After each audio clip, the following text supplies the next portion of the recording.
O Batra Sato Samaya, Manopalaya, Batra Sato Denova, Teto Membawa, Soto Kayo Membawa, Suko Kayo Membawa, Anoraton. Sarva Siddhime Prayata Sarva Karma Suzame, Setan Shriya Kuru Hung Ha Ha Ho. Sawa Tata Gata Bajra Mame Muza Barzemba, Ma Samaya Sato Sanje Chedan Soje Jonam Lai Chanju Prado Dane Javzu Chem Tage Jeso Jebe Tonam Jem Dola Bejre Sanjen Dubrajon Sanje Jada Soje Zonam Lan Chanju Brado Dane Jazojin Tage Jezo Jebe Sonam Je Drola Beje Sanje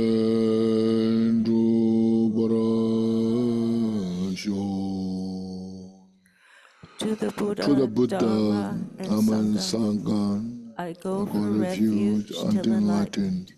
May I, through virtues such as giving, attain Buddhahood for others' sake. Okay, thank you. Okay, first take a deep breath.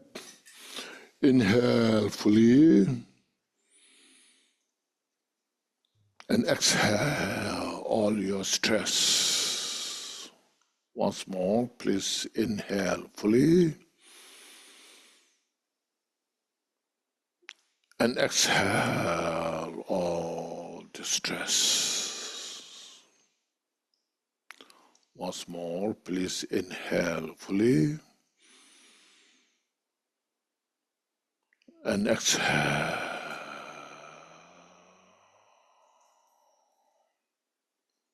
Just refresh your mind and just appreciate this opportunity we got.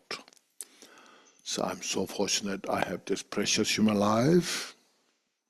Because of this, now I got opportunity to study, to practice the wisdom of the Buddha,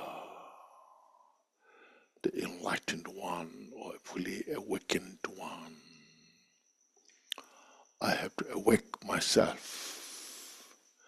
to free from all the delusions that we wander or I wander in the samsara for a long time.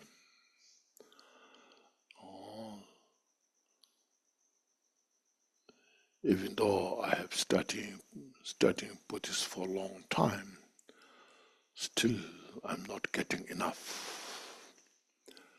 to convince myself to follow the path.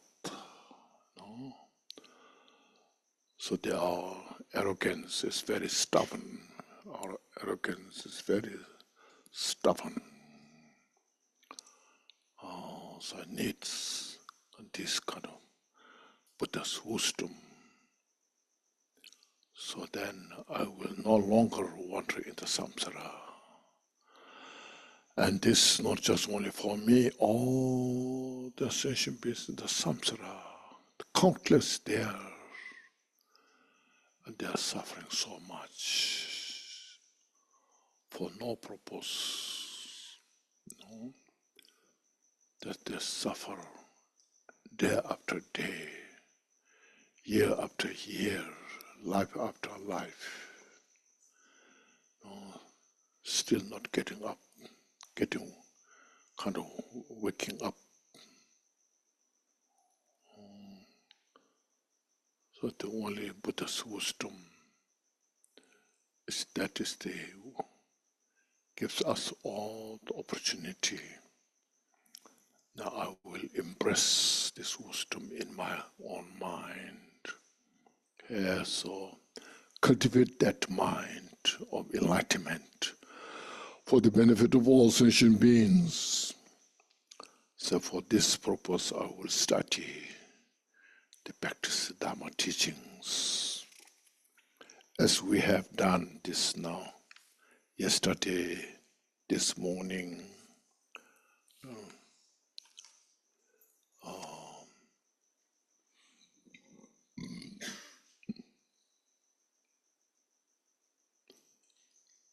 Here we just said, I take refuge in the Buddha, the Dharma, and Sangha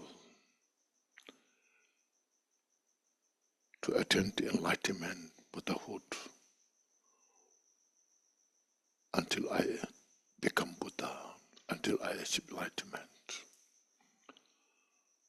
By the practice of generosity and other good deeds, may I attain Buddhahood for the sake of all the sentient beings. Lord, then may all mother sentient beings have the happiness and causes of happiness. May they free from suffering and causes of suffering. So the causes of suffering, you see, the root cause is the ignorance. Then with ignorance, confusion rises from the ignorance. When you study Jewel Ornament of Liberation right at the beginning, so all the phenomena, there are two. Within in the two category. Those two, samsara and nirvana. The nature of the samsara is empty. The mental formation of samsara is confusion. Because of the confusion, it characterized as the suffering. And the nature of the nirvana is emptiness.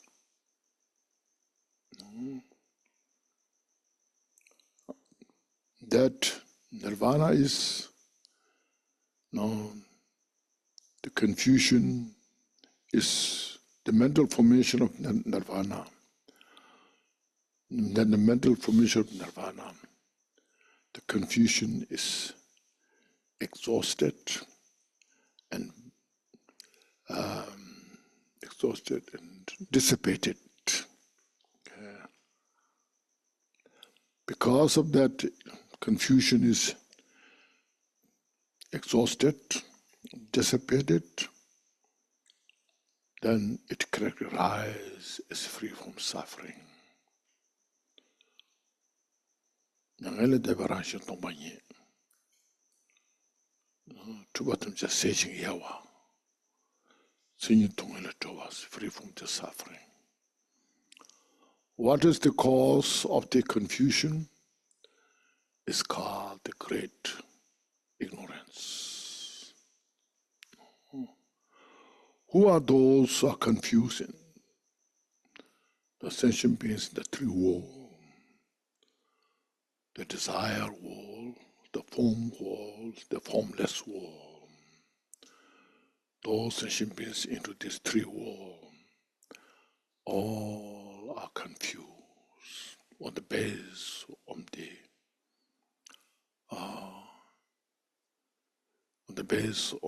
ignorance. No? See.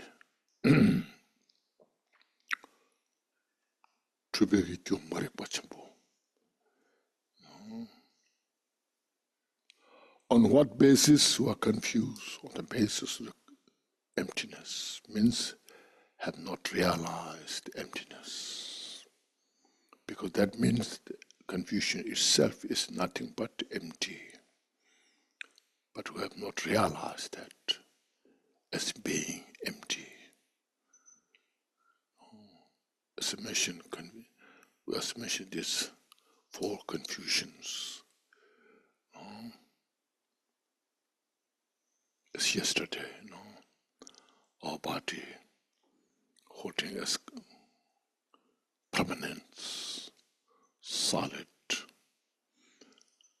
not realizing we're in the state of suffering, still seeking joy, happiness within, in the suffering. See, that's our mission. It's an oxymoron, Well, we're in the suffering, and we're looking for joy, happiness, So the Bodhisattvas who knows that they're laughing, These all stupid sentient beings.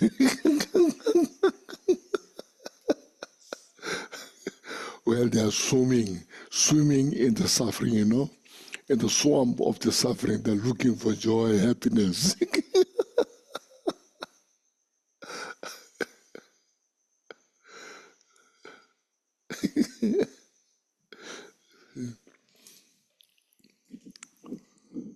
And what's the example of this confusion? It says like this: sleep and dream. Kambupa measures so precisely, When you get sleep, you dream. If no sleep, no dream, You go to sleep and then you dream. So sleep is like ignorance. And dream is then we're confused within that, Okay, confusion. So beautiful,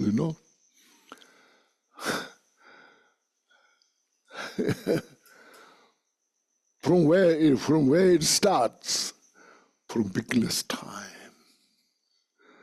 And then says, what's wrong with that?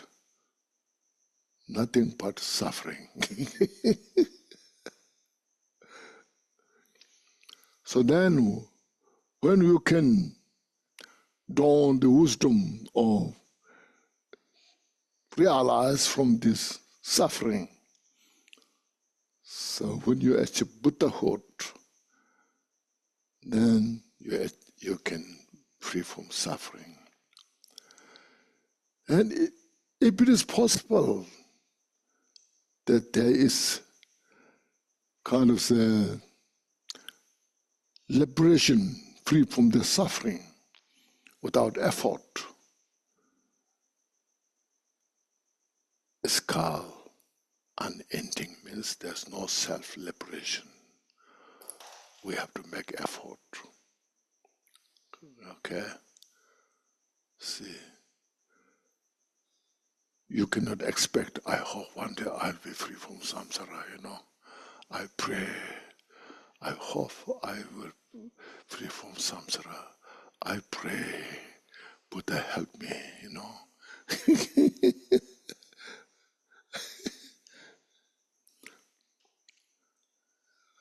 See, that doesn't happen. We have to make effort. Okay? We have to create the cause. In other words, Okay. So that we are talking yesterday, this morning. This I tried to explain, as best as I could, according to my ability. And I'm very limited in many ways, but try to be helpful, in this degenerated time,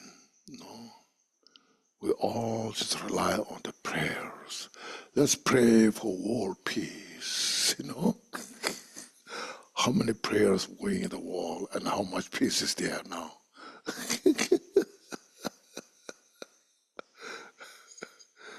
Let's chant this mantra, is so powerful. let's chant 100 millions, then for world peace.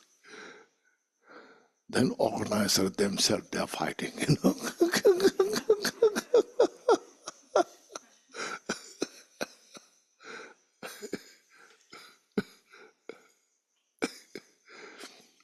It's paradox, isn't it? You know.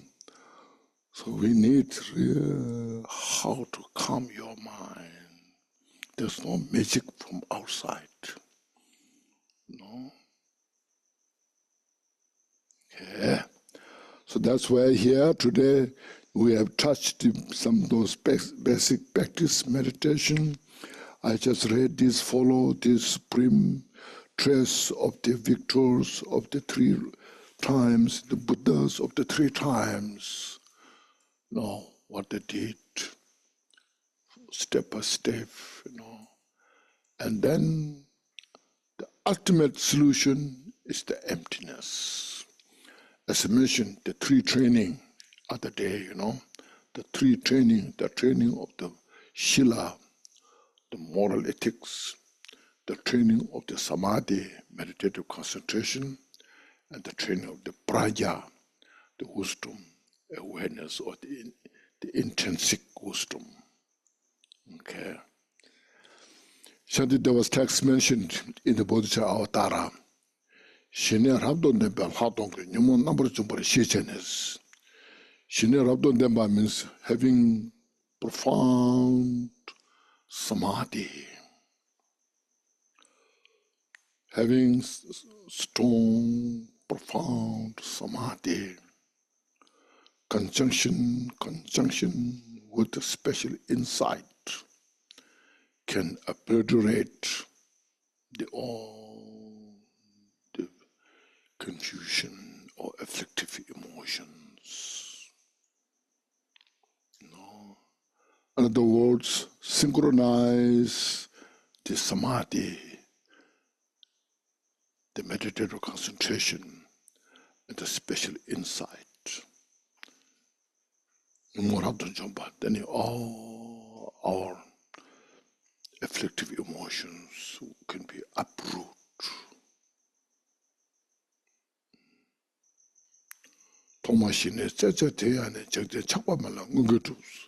But first, how to create the samadhi. So as I mentioned this here now, meditate on the impermanence. Okay. And look at all the sufferings of samsara. And then you just get the conviction that nothing is essence to be achieved. You work hard in your whole life. At the end of your life, now I walked that long and that many hours, for many years. Now what I got substantially in my life.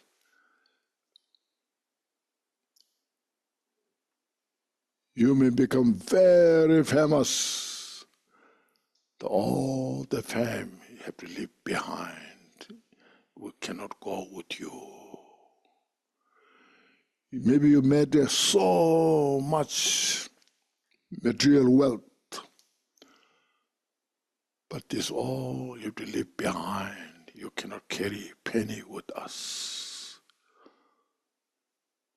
Even including this, our precious body. We cherish so much this body.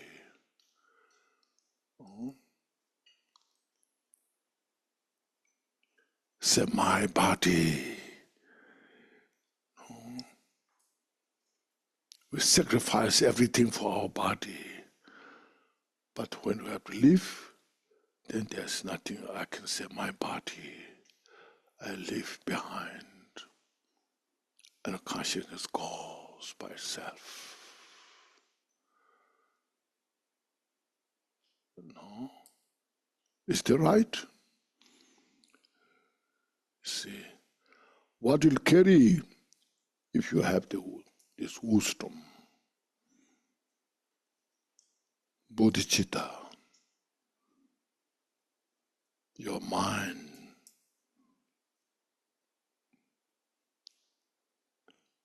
that will help you day after day,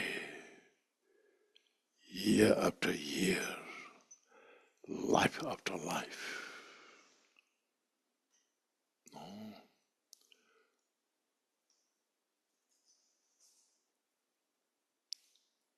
So those great masters who has those great wisdom, they put emphasis on this. So when you have the opportunity, which is very rare, never lose it. Don't miss the chance, the opportunity.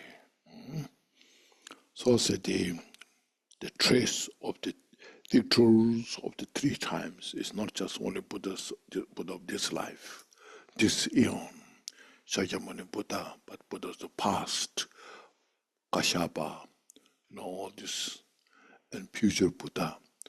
They all will teach you this, the 3 training, same. Okay.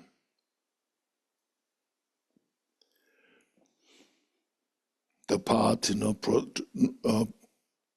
practiced by the previous masters, siddhas, mahas. Siddha means completely established one. In Tibet, it's called trupto. Trupto means accomplished master.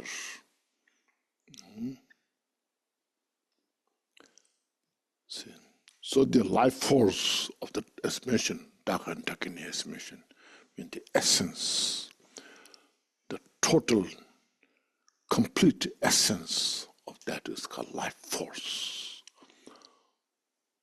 Dhaka as mentioned, is great compassion, and Dakini is great wisdom.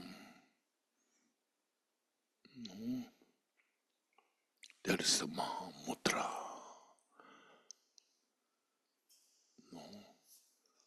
Without realization of the Mahamudra, we cannot cross the bridge of the samsara. So Mahamudra is not outside there. It's mind, as mentioned, the mind as such, mind itself. Now you understand this morning when you practice the meditation, you see, first you transform how you transform mentally, You transform yourself into the enlightened state.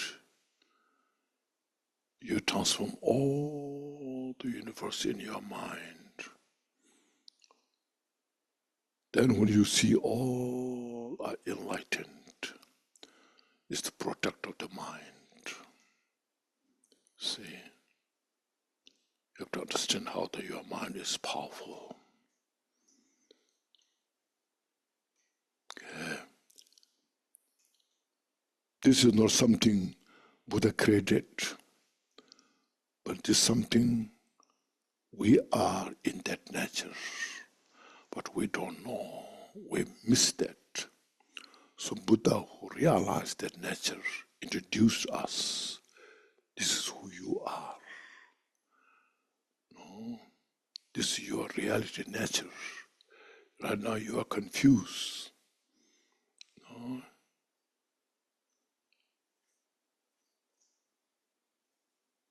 So don't take too much drug of the confusion. I'm not saying the real drug. Our confusion is a drug. Okay. We are so intoxicated by that drug of the confusion.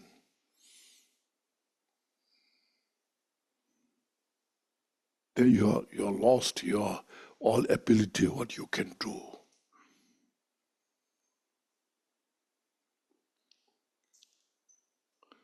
Then we are dancing in that,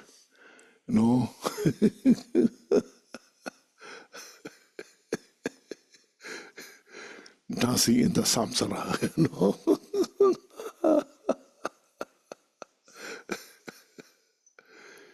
You see. So now here Jigdru Sungku brings some quotations. He's not just saying, I'm saying this, but Buddha said this. for legitimate teaching. Make their teaching is authentic teaching. Because in the Buddhists, there's no wiser than Buddha. If somebody says is better than Buddha, there's something wrong with that, you know. Okay. All the Buddhist, Theravada, Mahayana, Vajrayana, whatever you call, okay, we all follow the one Buddha. And that's Buddha's teaching. We totally have to commit to convince the Buddha's teaching, no, nothing else. So that's why here you see, he said, furthermore, from the Vajra tent, there's a Vajrayana text, it's called Vajra tent, Dochugur in Tibetan. By meditating on mind, say your mind, means this your nature of the mind, not diluted mind, okay, your pure nature of the mind as it is, undefiled, okay, on the supreme path to Buddhahood, the supreme path, direct path to the Buddhahood. So then one will achieve the awakening, means one will achieve the awakened Buddha. You awake from the sleep. No. We are, as mentioned, that's Kabupa from the dual ornament liberation. We just sleep in the darkness, no? Through the ignorance. So awake from the ignorance, awake the state in this life. So we should awake, another we should achieve enlightenment in this life. There's no Buddha or sentient beings other than one's precious mind. So your mind is most precious.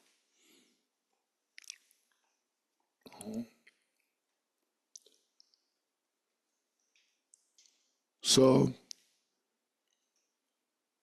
samsara we call, when your mind is confused, it's your mind that's confused. That very confusion itself is nothing but empty. When you realize that, there's a Buddha. So that's what I'm saying. There's no Buddha or sentient beings other than your mind. See, it's all in your hand.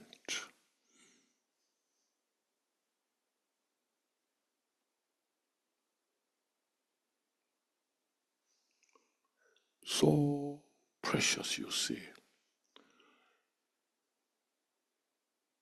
Your own mind, as I was explaining, at one moment you are depressed, and then you say, oh, I'm suffering so much. I can't take it. What should I do? You are desperate to get out of that, And then when you're depressed, then you think all surroundings are nothing but negative. And then you're angry with your friends. They're not treating me good. No, they're taking advantage of me. Then just that moment, switch the mind.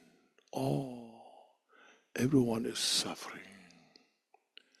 May my depression substitute all the depression of the sentient beings. May they free from this kind of depression. You just meditate looking at the loving kindness, compassion, and your depression is dissipated,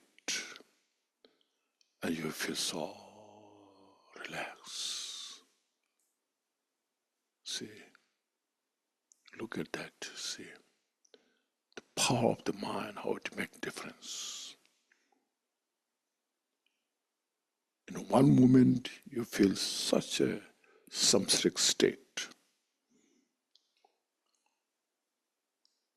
And in next moment, you are free from that state. It's your mind. So that's why these three trainings are so kind of indispensable path. It's a consummate path for the enlightenment.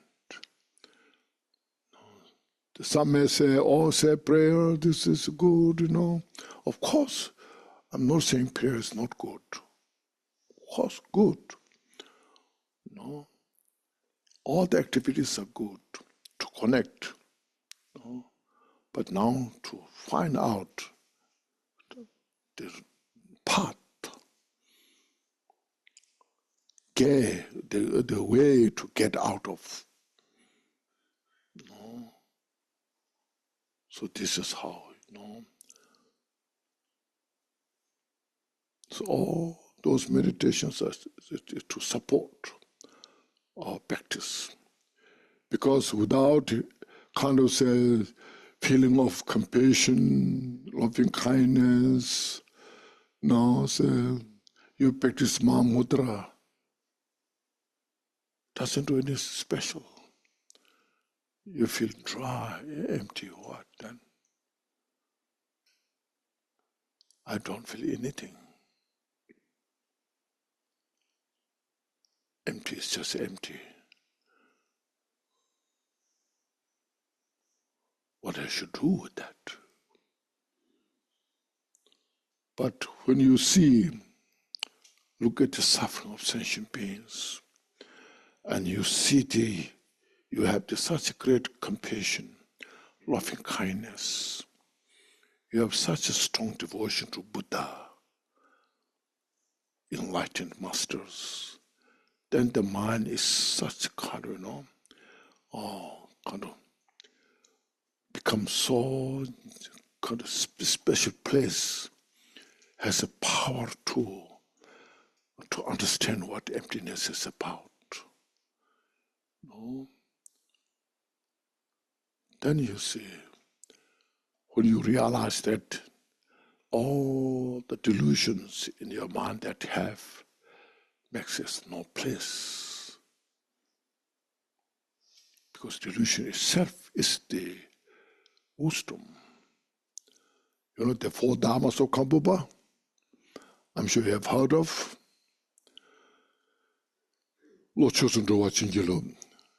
May my mind follow into the Dharma.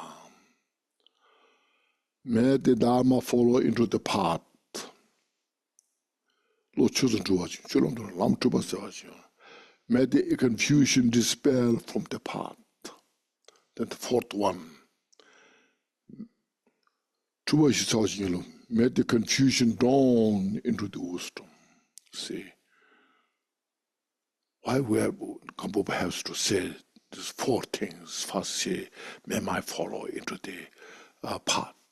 May the Dharma, may my mind follow into the path, Why has to say this? Why not just right from the beginning say, may the confusion dawn into wisdom? What you need all the first three?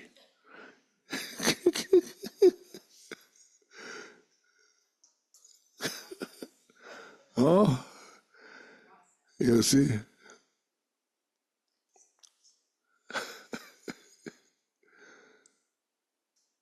Because you see how important they are.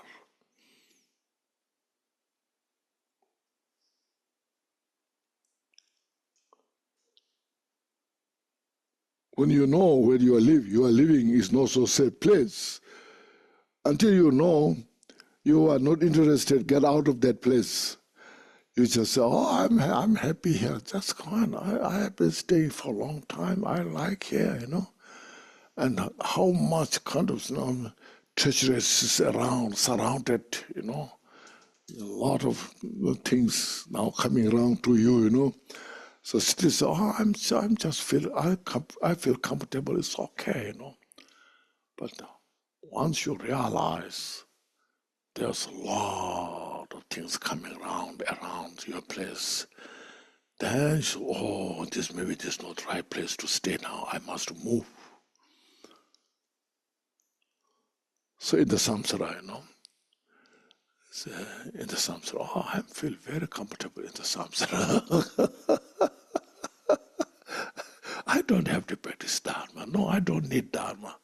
It's just troublesome. Why I should sit down there, Instead of sitting, I just go out, go to the beach and enjoy, go on the mountain, enjoy, Say, I sit there and depressed with yourself,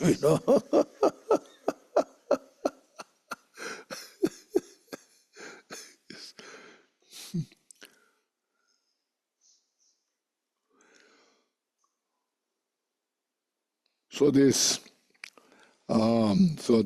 is no Buddha or sentient beings other than one's precious mind. So your mind is the most precious. When you take the Bodhisattva's vow, there you see,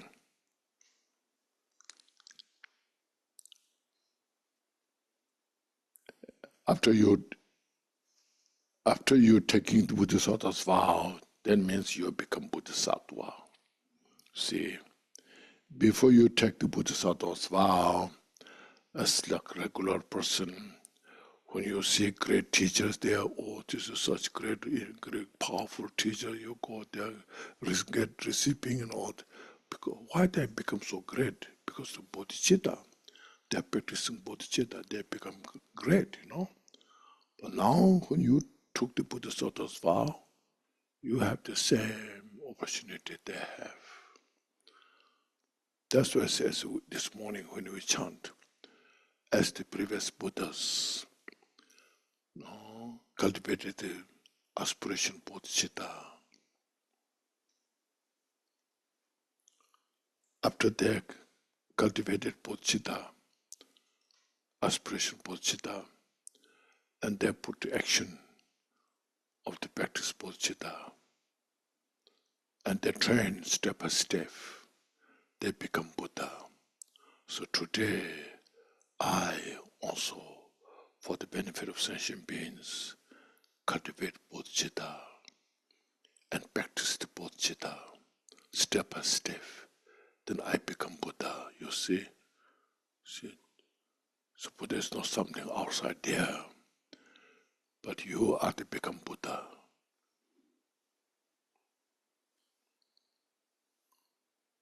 See? So all the causes and conditions are required. What you are doing is you have to bring all the causes and conditions together. So everything is, as mentioned, interdependent. Like you see, look at this bell. When you look at the bell,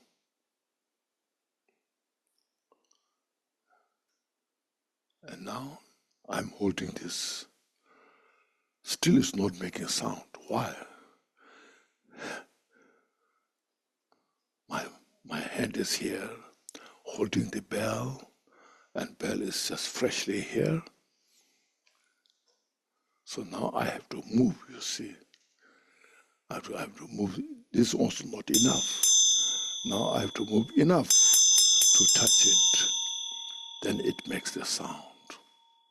So this sound is not independent. You see, it's a combination of so many. First of all these things here, all the dust particle of this bell, and including this, what you call its tongue, and this holder, and this held hand,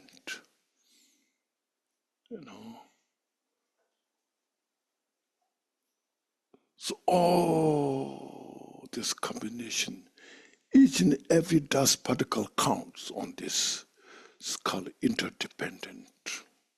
That's what's called interdependent, It's not just one, not just two. Inconceivable. Make the sound. Now when the sound is where?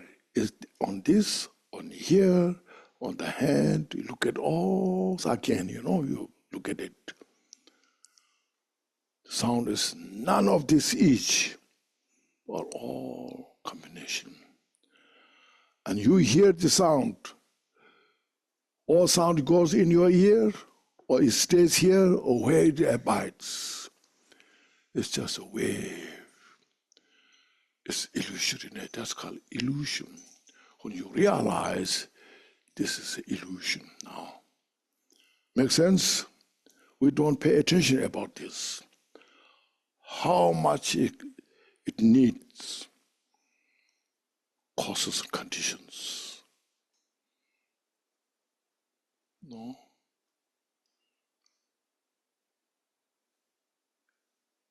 That's called the wonders of interdependent.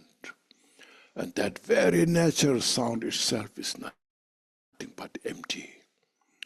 But within this emptiness, the sound plays. There's no separation of the emptiness and the sound. Look at, So there's nothing to attach, to hold on. There's nothing to hold on, grasping. Oh, just play of the interdependent.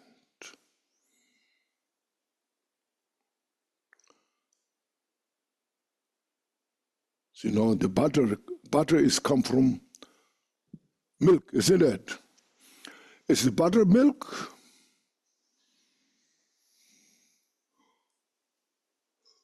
Without the milk, no butter, isn't it?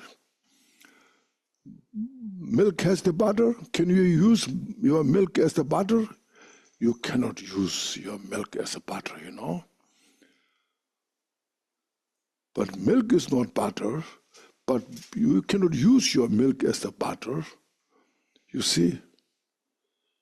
It's so inconceivable.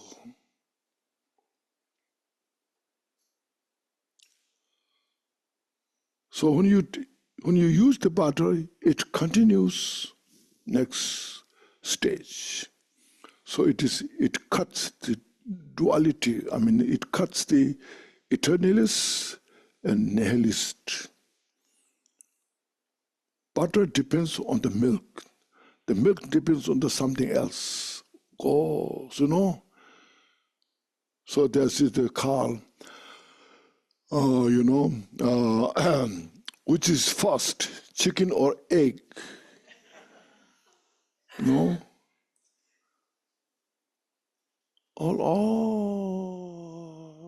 Just called interdependent, interconnected. It's everything's illusory nature. So meditate on this, you see. That understanding is called wisdom. Once you understood that, then there's nothing to attach, there's nothing to hate. So when you say, this is the enemy who hates me, what's behind that who has a hatred? That person. Where the hatred started from. From the ignorance. Where the ignorance started, not understanding about that. You see, so all just goes on. Then you just see, there is something we want, peace and happiness. Nobody wants the suffering. Doesn't matter who they are.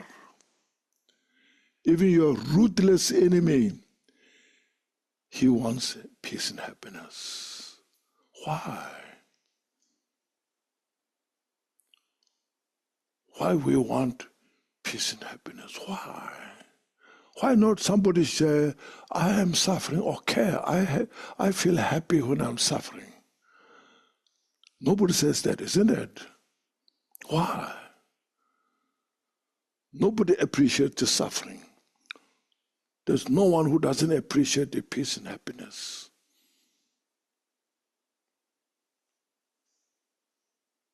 This all inconceivable, you see.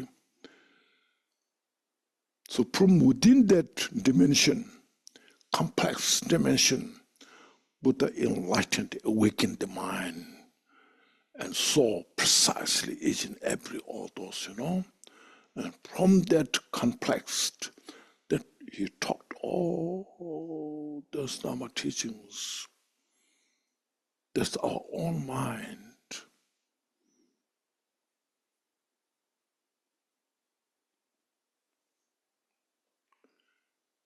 So when you study these things, it's so beautiful. It's not a religion. Do you think it's a religion?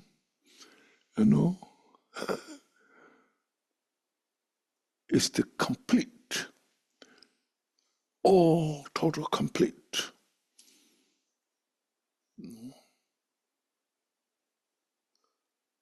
That was called in Buddhism we say gongjik, not just single intention or single intent. Some people say that, makes a single intent makes a very narrow mind, I think,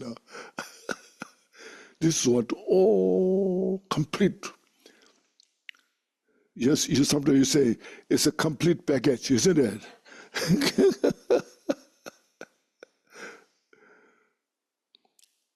That's the wisdom we need, and practice on that basis.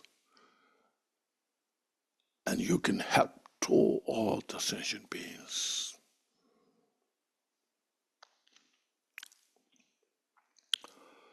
So then another quotation here is, from the Goya Samaja Tantra. You have heard of that, very, very popular Goya Samaja Tantra, the king of Tantra. In that, this is a complete, the Tantra is Goya Samaja is a huge text, but this is the essence of all. Changchu Semde, the commentary of Bodhicitta, have you heard of, written by Nagarjuna? He wrote on the basis of this, that very nice text.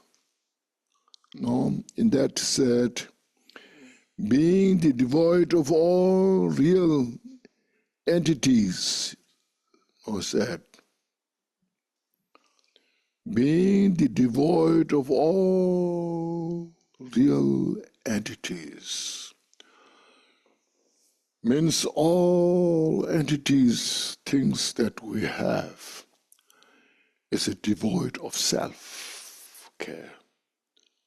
If you ask, what is devoid? The devoid of the self.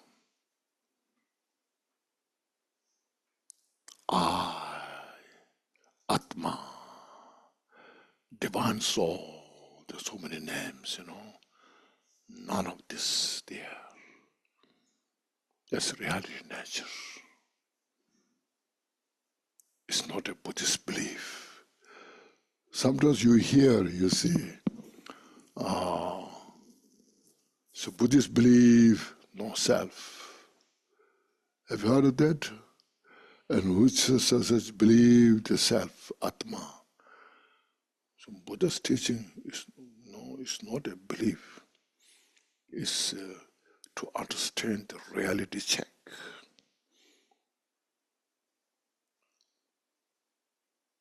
Unfabricated nature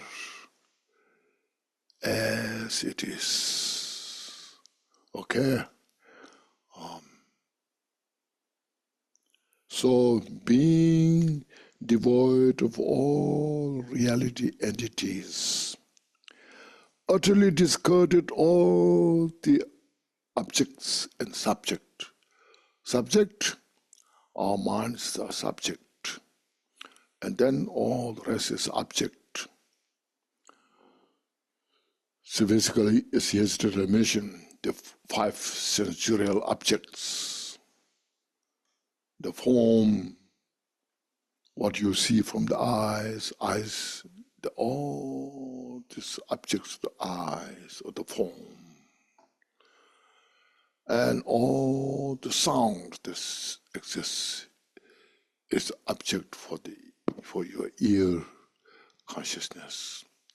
The smell, all the odors are the object for the subject of the nose consciousness.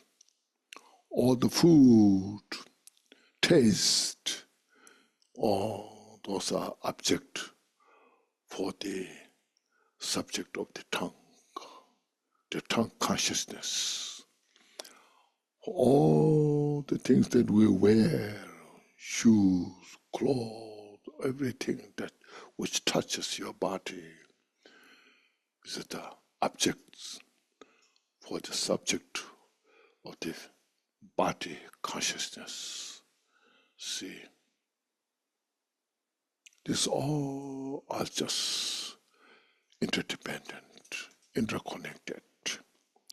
So see, utterly discarding. None of this exists as we perceive. No. When we are confused, we see everything is real. So Milarepa mentioned,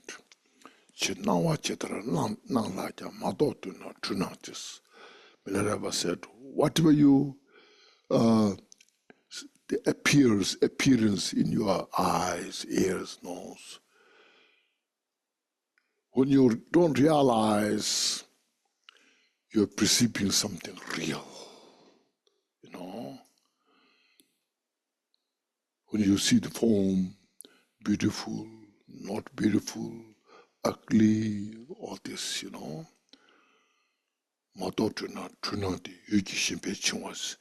because of that, you are bound to the objects. When you see beautiful, when you perceive something beautiful, you are attached to that. When you see some ugly, you hate, aversion there. Neither beautiful nor ugly, you just let go into the ignorance. See, he said, when you realize that appearance of this, then everything you just see as an illusory nature. And that it becomes the support you are practicing. Oh, everything's just illusory nature. Everything's just play. The play of the mind. Then at the end, there's no even appearance. Because everything's in the nature of the unborn wisdom. Todo tala namaño.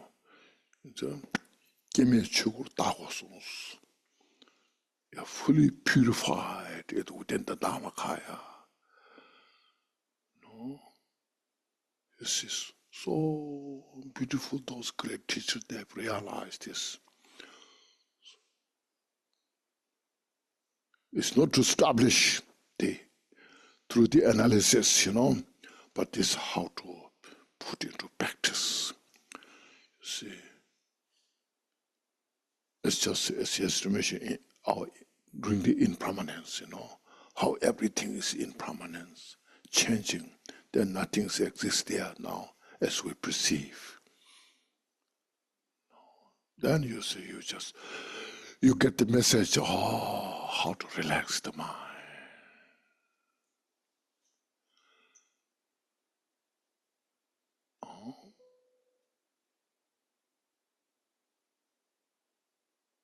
That's it's utterly discarded. You see. It's not saying negating. Okay. Sometimes you negate. You're debating. You don't do debate. Negate. Since this does not exist, you negate. It's not that. From your own experience, you see everything's illusory nature. There's nothing to accept, there's nothing to reject.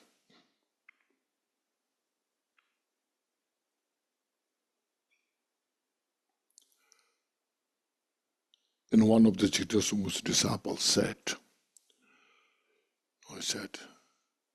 Kashi, Kienle Kebe, Namdot. Kienle Kebe, Namdot. Namdoba, Nabartoba, Kienle Kebe, Nyumo. Or, as mentioned, these are mental afflictions rise from the conditions.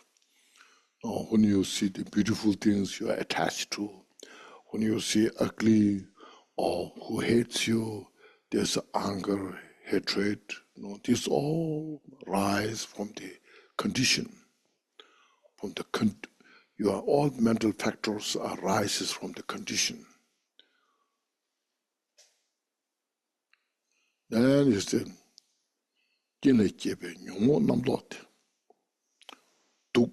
there's a poison. But when you realize that itself is ambrosia, the antidote of the poison, because that you see that itself is nothing but empty, and that's the wisdom, that's the ambrosia. Okay. How that you begin realize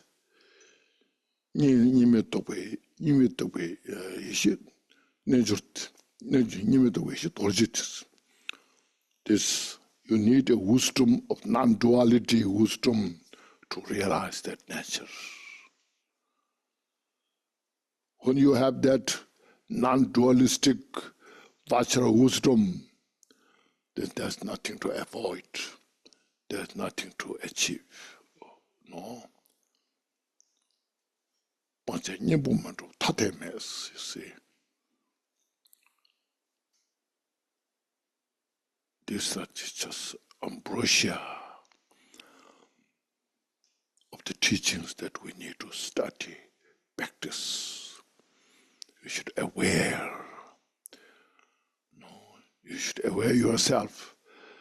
Sometimes you say, I got a glimpse of that. Oh, so beautiful. And then if you don't remind, it dissipates, okay?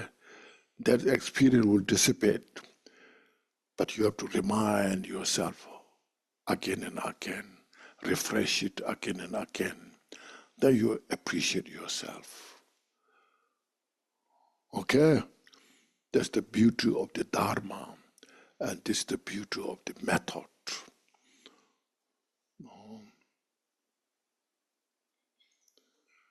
We have been constructing the delusion for a long time.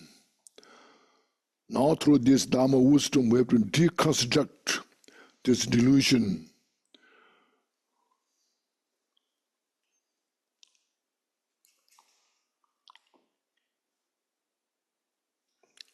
Okay, so these are so very profound, you see.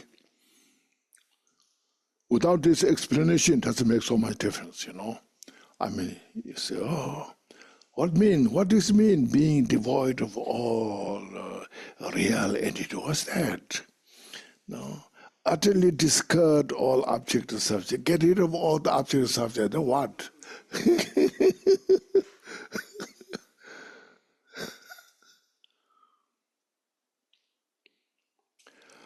That's what the heart is. Such as aggregates, the 5 aggregates, the form, feeling, perception, formation, consciousness, these 5 aggregates. So it itself shows, bhakti, this is 5 aggregates, it's not just one. We think I am one, solid, If you divide, there's 5 aggregates first. See, the form. Relation to that, I have a feeling. Feeling good, feeling not good, depressed, uplift, all this feeling. Then there's perception. You see things, this is good, not good, this big, small, all the perceptions. And mental formations, all the mental activities. And consciousness, there's 5 consciousness or 6 consciousness, The eye consciousness, ear consciousness, nose consciousness, tongue consciousness, body consciousness, mental consciousness. Okay. It's not just one. Then when you divide that, then there comes, you see, elements, the 18 dhatus, 18 elements. Then they are called sense fields. There's 12 sense fields, 12 ayatanas, you know that, The 5 aggregates, 18 dhatus, 12 ayatanas. To this all, just you see, when you divide all this, then you go for this called abhidharma. Then you see this wisdom helps you. Nothing is independent. Oh, just, very illusory nature. Like moon's reflection in the lake. When you look at the reflection, the moon in the lake, you see the moon, real like moon, But it's a moon's reflection.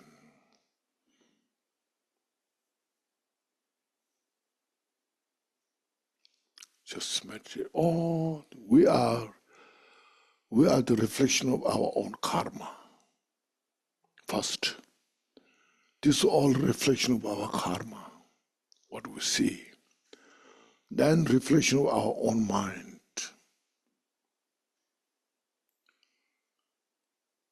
See? Whether you see something, if somebody says, when you don't know that thing, things there you don't know. Or somebody comes, oh, this is very precious, so they explain something, and you change your mind, oh, it's so precious.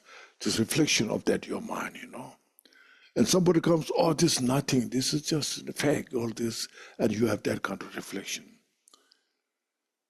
Everything is a reflection of your mind.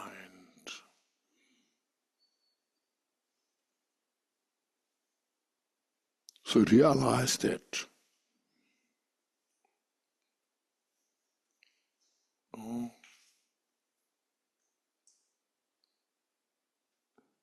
Then you can get help so much from this. Then you will be a really civilized person,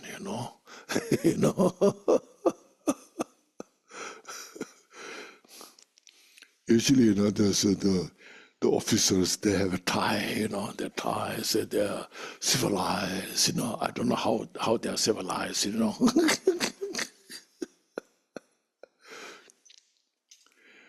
If you really have the tie of the bodhicitta, then you are really civilized, You wear the tie of the bodhicitta, okay?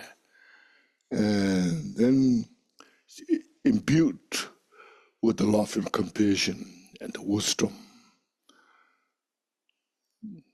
then you are a really civilized person in the world, can bring great peace and happiness. Otherwise, you tie your neck.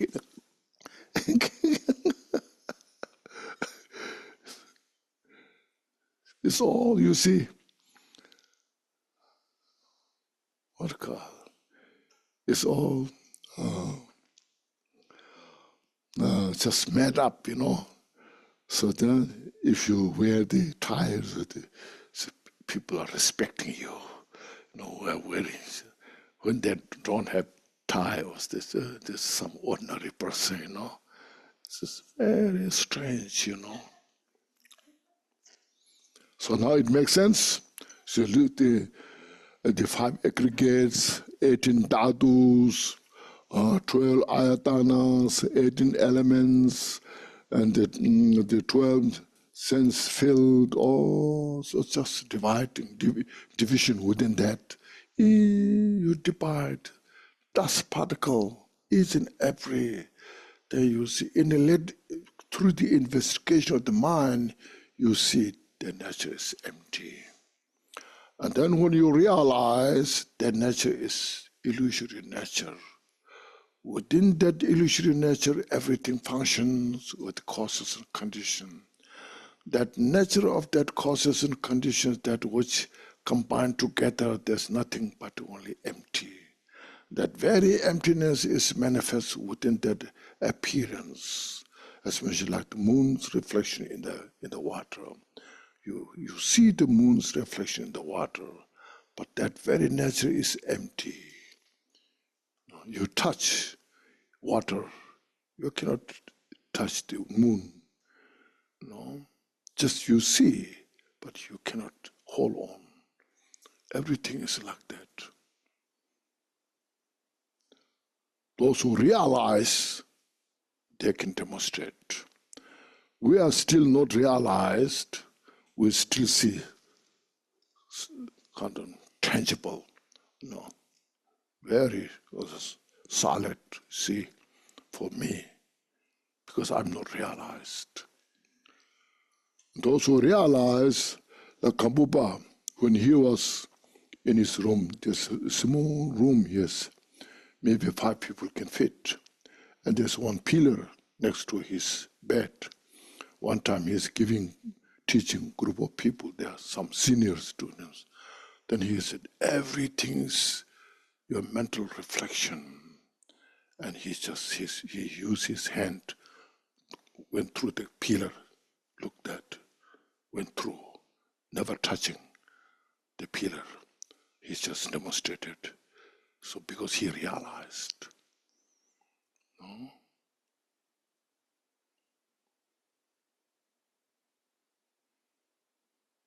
Okay.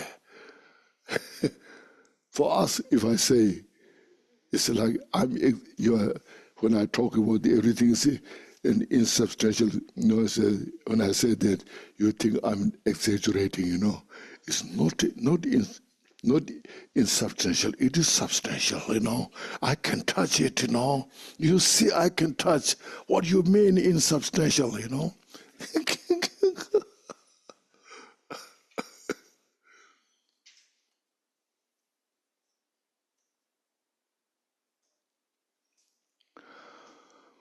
That's, you see, the method is, the way is, the main point, again, we have to repeat that, to dissolve our delusions, mental delusions. That's the point. Our ignorance, our stupidities, our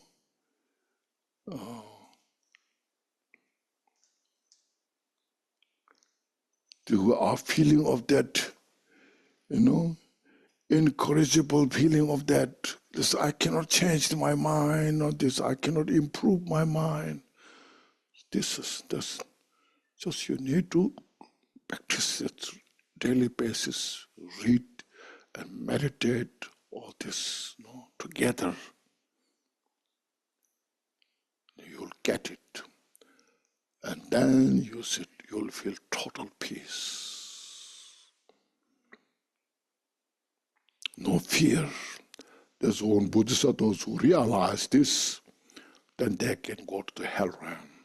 Holy Ghost, out of wisdom, out of compassion. They have no fear.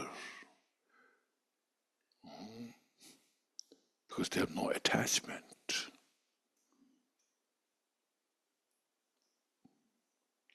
Yeah.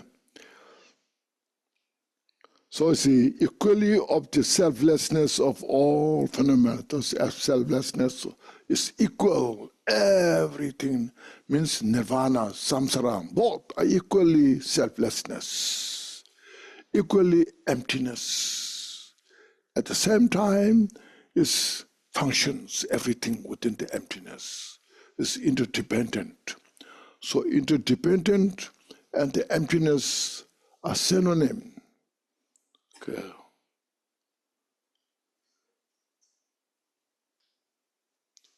When you say everything is interdependent, that means the nature itself is emptiness.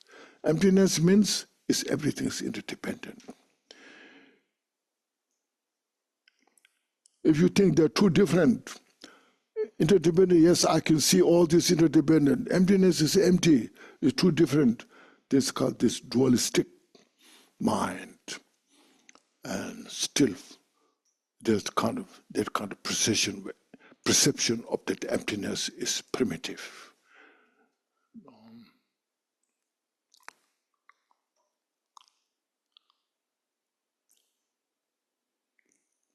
Then you have such great alert in your mind.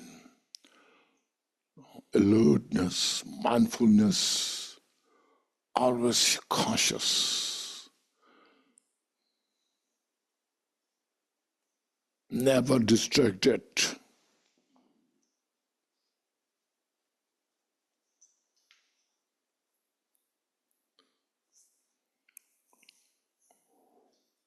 One time, at the time of Buddha, there was a king in the border land. He was not a Buddhist. And then he married to a Buddhist woman in the central part there. And the family requested Buddha to bless, and Buddha said, yes, you should marry and go. Then she went there. After some years, then the king arranged a very elaborated ceremony, inviting all his gurus, teachers.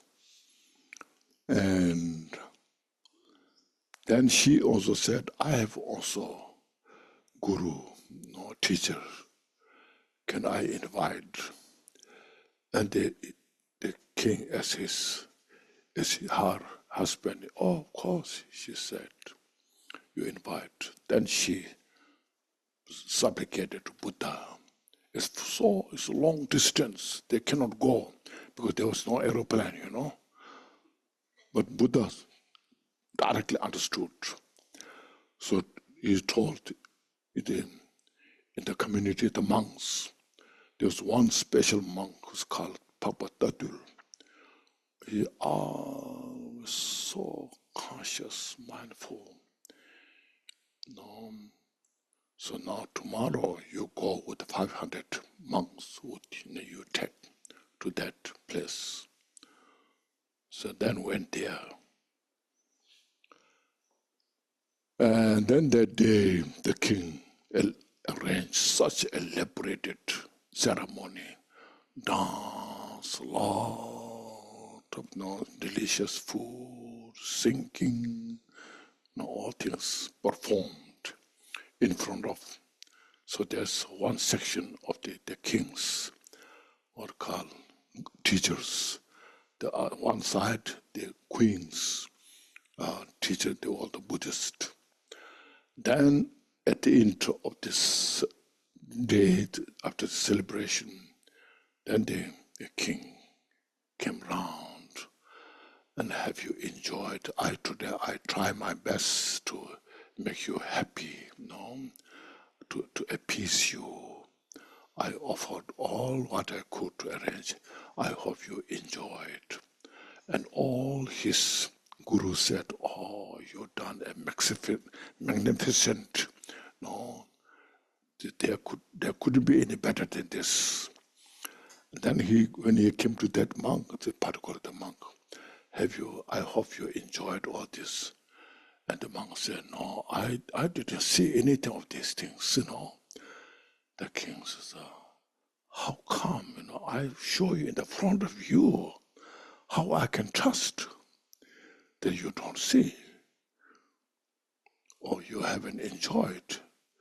Very strange, And then that monk said, I know it's difficult to explain, but can I tell you something? And the king said, oh yes, please tell me what you have something to say. And the monk said, tomorrow you just perform all like today you did. And then you just bring out a prisoner, a prisoner who should be who should be given capital punishment. Bring him out. Give him in his hand a bowl filled with the water or oil, just to the rim. And then take him round, in the center of all the dancing, music, everything, And then there, one guard in the front, one guard the next, and tell that prison, if you spilled one drop, that moment you will be persecuted. Then the king said, oh yes, I will do it. That can be done very easily. So next day from his prison, a prisoner that who did all the bad things. And then he gave that bowl of the filled with the oil or the water and filled. And then the king talked to that prisoner as the monk instructed. So then he took round in the middle of that dance, music, all the magnificent things. And then at the end, when it saw come to the end, he didn't spill even one drop.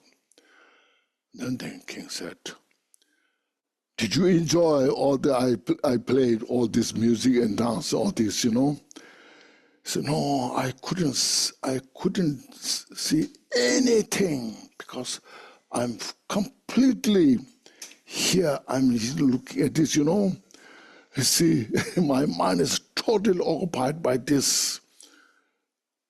So then the monk said, this is my case. In the samsara, there's nothing to enjoy. Everything's illusory nature. Play of the delusion. So the king was totally, changed his mind. This is how Buddha talked his followers. All my gurus, they are fake.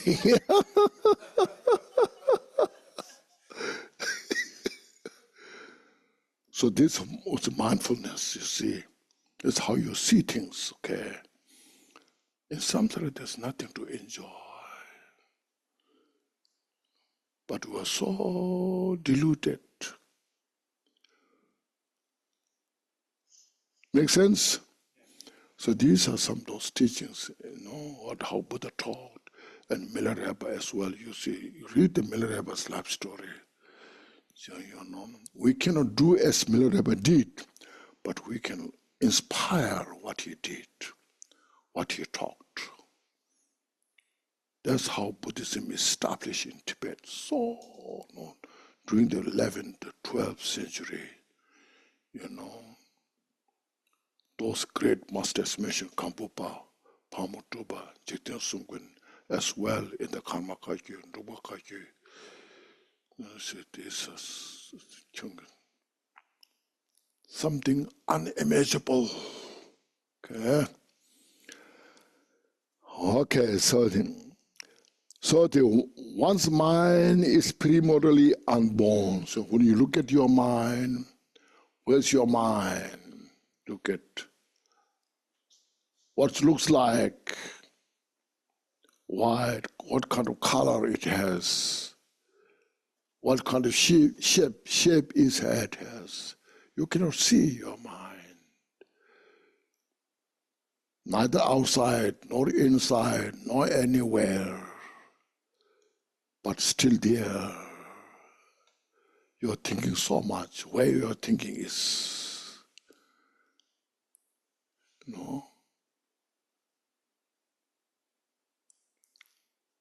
when you're depressed, where is it depressed? Where the depression is there. Look at, Oh, just illusion. There's nothing to see. It's called unborn. Okay. That very your busy mind itself is unborn. It's not that mind is something, it's unborn, it's not unborn. The inseparable, your mind. So when you look at that, you need, that's why shamatha, calm abiding. Meditative concentration is called shamatha, abiding. You just mind slow down, relax, and then you look, it's nowhere. Then you cannot dig so much, there's nothing to dig. You just need to relax there. You just abide there, there's nothing to see that. That itself is called unborn. Then when you look at there, when you are attached to something, somebody you are attached to, look at the attachment. Where the attachment is, I'm so attached, where? It's nowhere. It's illusion. It's delusion. You're angry, your heart is beating. Where this anger exists? It's nowhere. There's no color to see. There's no shape to see, touch. It's always as this is illusion, same as the mind is illusion. It's called unborn. But they say, oh, it's illusion now. There's nothing to do, nothing to meditate, go around. You suffer. So we have to working hard to free from suffering. So to protect the minds, loving kindness, compassion. These all need no training, you see. First, to get rid of the anger, you practice love and compassion to all sentient beings, including your enemies.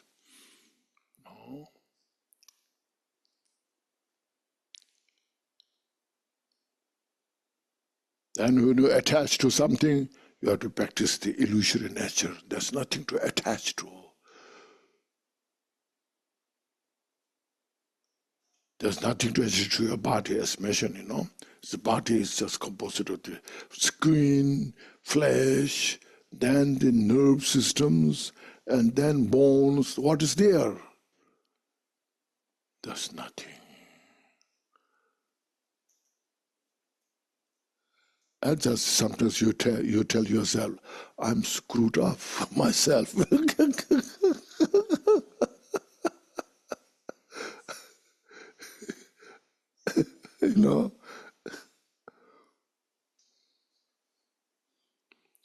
Just meditate. Then that will give you such great comfort, you see. No fear, nothing to fear. Just relax. And you feel so freedom. That's how to achieve the freedom. Not be uptight. No, it's all just just relax, open mind. As mentioned, unconfined mind. Cocoon. There's a bee, insect, cocoon, produce the saliva and makes the thread, make a cloth. Like a silkworm, there's a cocoon trapped by own saliva and trapped myself all.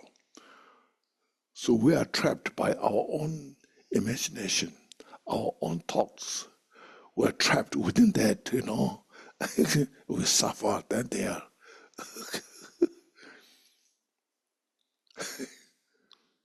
You should see like a dream. In the dream, you see, sometimes, say you have a bad dream, flood coming, something else, a lot of things, bad things happening.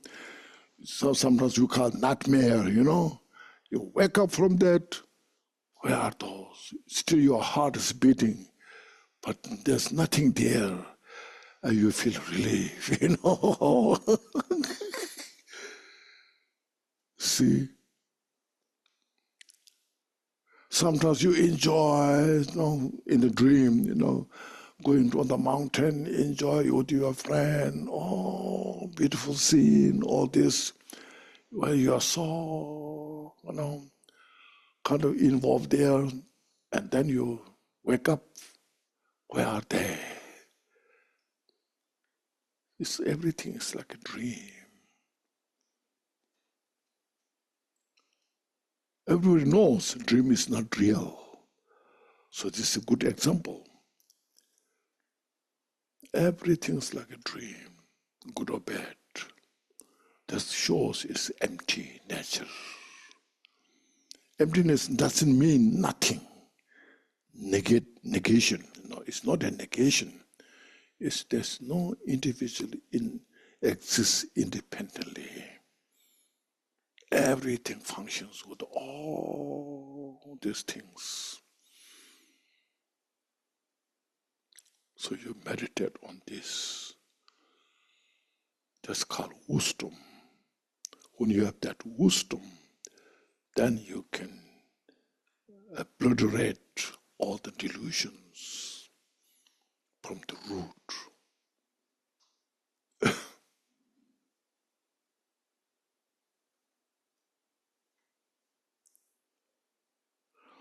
Okay, therefore also because of these, one's mind is emptiness, it's called emptiness. Not just as mentioned, called just mere empty. Thus it was said by Blessed One, Buddha said this in this Mahamudra, okay? Now here again, going. Lord Jigta Sungwe means now this Jigta Sungwe himself is calling his teacher, his Guru Pamutrupa, is calling Jigta Sungwe means the Lord of the world. Says that the Lord of the world means the Buddha. Buddha or the Teloba, I think it's the Teloba. Teloba also said, I, Teloba, talked that the self-nature itself is the fruition. Our self-nature, the mind itself, is the fruition. Means that itself is the enlightened nature. There's nothing, when you realize, when you become Buddha, there's nothing new to achieve. You realize yourself who you are. So there's nothing to expect, something special.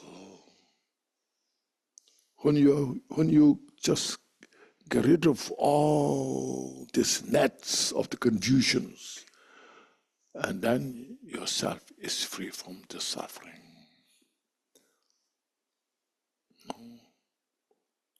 Fruition. Because of this profound teaching, now meditate on the Mahamudra of your own mind. So now Jigta will say this. Because of these quotations explained from the enlightened masters, so now you meditate your own mind as the Mahamudra, the core emergent.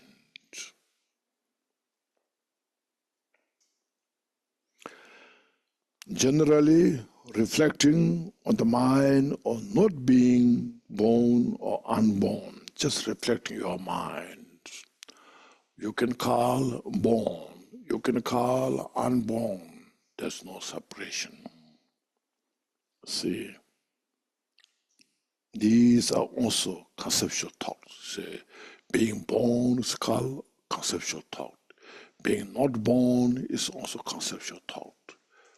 Because born, unborn, the two different is conceptual thoughts. It's duality. Neither. There's nothing to be unborn. There's nothing to be born. You just have to maintain, meditate on. So this is very delicate. You see, as I mentioned, first you have to go step by step, all the relative state. Because you know the relative truth and ultimate truth. You know those two truths. Without the relative truth, there's no ultimate truth. The ultimate truth itself is relative truth. The relative truth itself is ultimate truth. It's non-duality. Because without relative truth, there's no ultimate.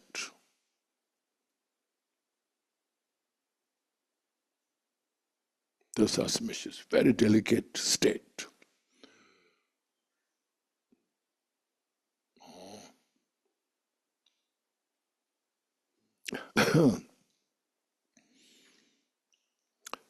Our conceptual thoughts, tighten or release all these various states of samadhi. Samadhi result in birth in the higher divine realms.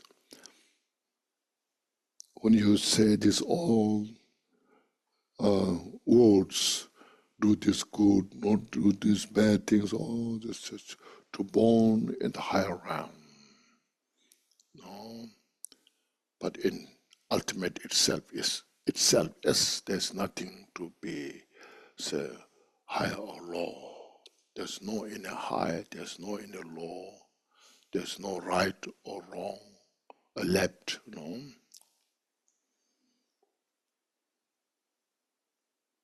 So meditate, meditate like pouring water into water. There's water. If you pour the same water to that, it's water. So that who you are initially, that your mind itself, and then through this meditation practice you do, and that itself is not different from that what you are. Or there's sometimes called ground Mahamudra, path Mahamudra, fruition Mahamudra. It's all just different levels, but same nature. My suffering is nothing but is empty. When I'm happy, it's nothing but empty. There's no different. As emptiness. But I still like my happiness. I don't like suffering, This mind, dualistic mind. Otherwise, those enlightened masters, for them, no difference. If somebody there comes, praise you, Bodhisattva, oh, you are so great, I appreciate you. You are benefiting sentient being, your resource of all the peace and happiness of all the world, I praise this sight. And should be happy, And there's one demon comes there, you are so bad, you are so ugly, you are destroyer of all the peace and happiness and the thing, all the bad things. Said this. Both, this great Bodhisattva has no difference. Because it's just noise. It's just an echo.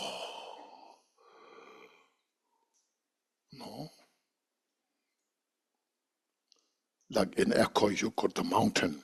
Go near to the mountain, then you shout. Hi, you shall shout, and the echo says, hi, You are so beautiful, and it would sound back, you are so beautiful.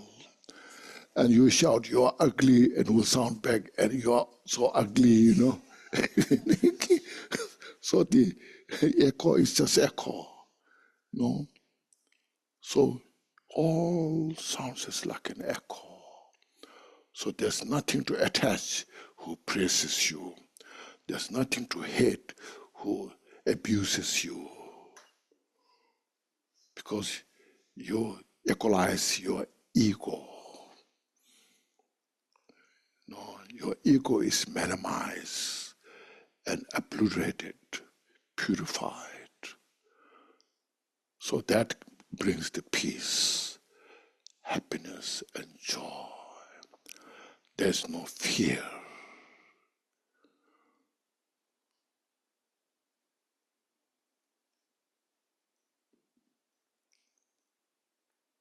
See? So because of that, or melting butter into butter, merge your own awareness into your own wisdom. So your own awareness itself is the wisdom when you have this practice. In an instant, the profound wisdom that is beyond expression, thoughts, contemplations, understanding, or description will be realized.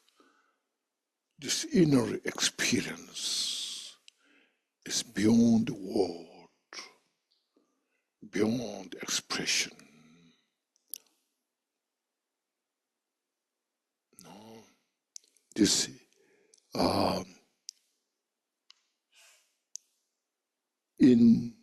there's a beyond expression.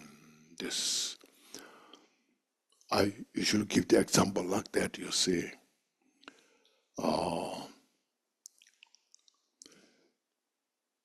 there's a special honey that's come from another wall.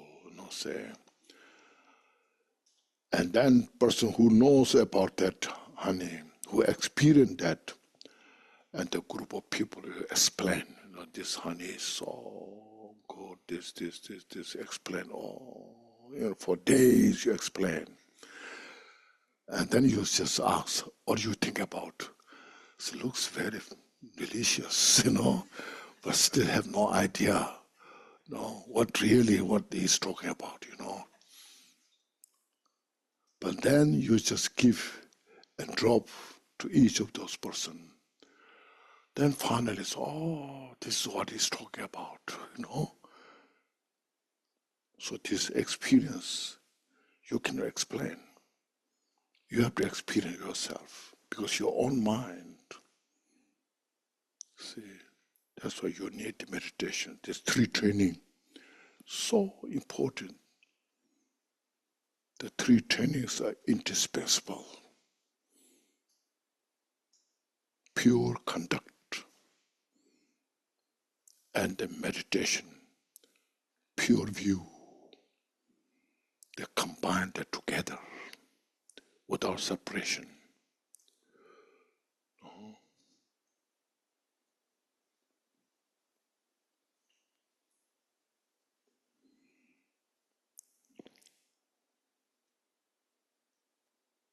Okay?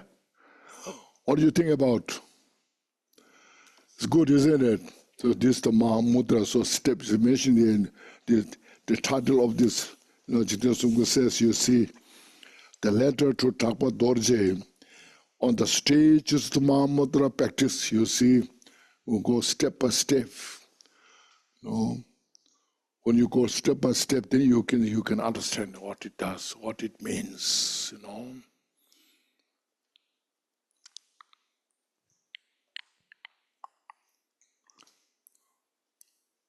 Now, once you understood, you have to practice, put into practice.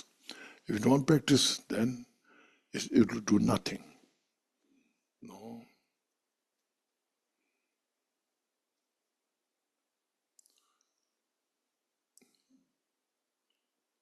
The 4 foundations are so important.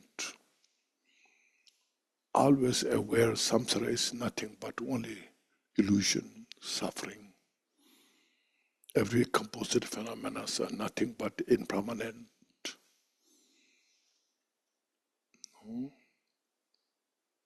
and then develop devotion to Buddha and our great masters.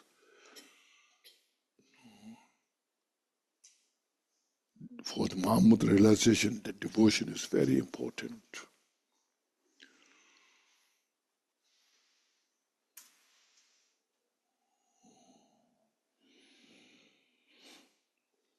Now here says, Siddha says, only a fortunate one can realize this, you see.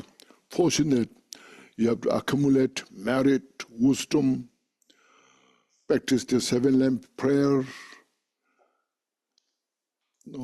doing prostrations, seeing all the Buddhas, making offerings, all the outer offering, inner offerings, sacred offering, all offerings, infinite offerings, unparalleled offerings, and purifying all our obscurations from the depth of the mind, rejoicing all the excellent qualities, activities of Buddhas, Bodhisattvas, constantly request to turn the wheel of the Dharma for all the sentient beings' benefit.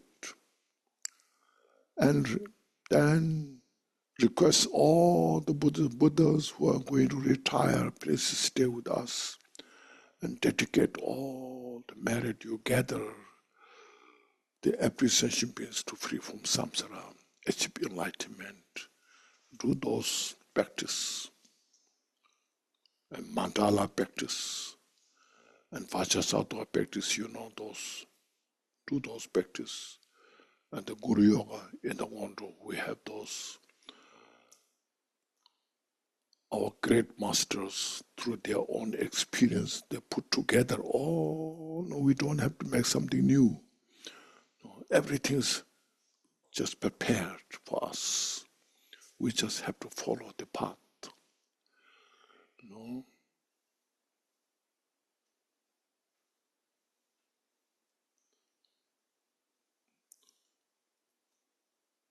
Buddha researched everything, okay?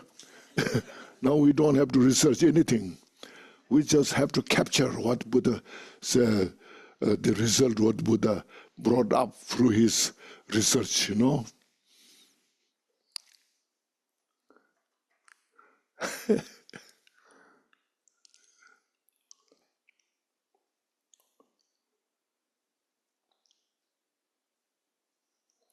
So says, this is the path of blessing beyond the intellectual, you see.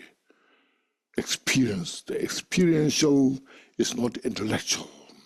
You have to experience yourself beyond the intellectual. Intellectual means you investigate, you see. You investigate, you debate so much. Intellectually you debate. This is beyond intellectual. Now you have to sit, meditate yourself, and make it happen to your life. And you appreciate yourself. So then you can say, I'm so fortunate. I received these teachings. Now I did it.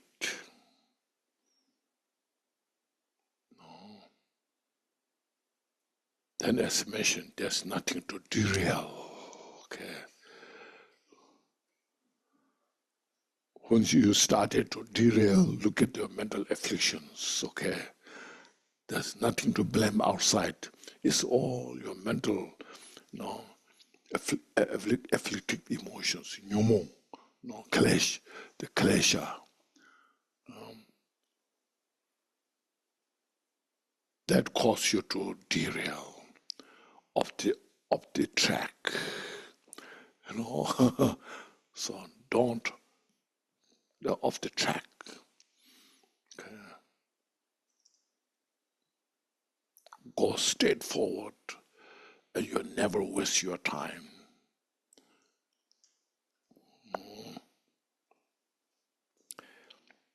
It is not subject for intellectuals, you mentioned, Therefore, Noble One, Jesus was saying to his disciple Tapatorje, you are the sincere practitioners.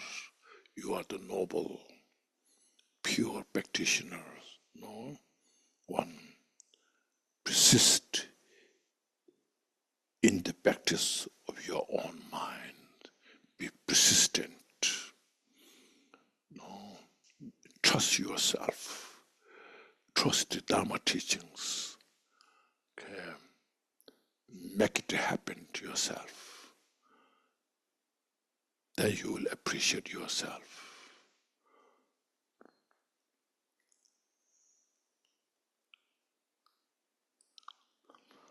Okay, I think we have done. So if I read the next said, this completes the precious Guru's profound instruction means by Jigten Sungpa himself.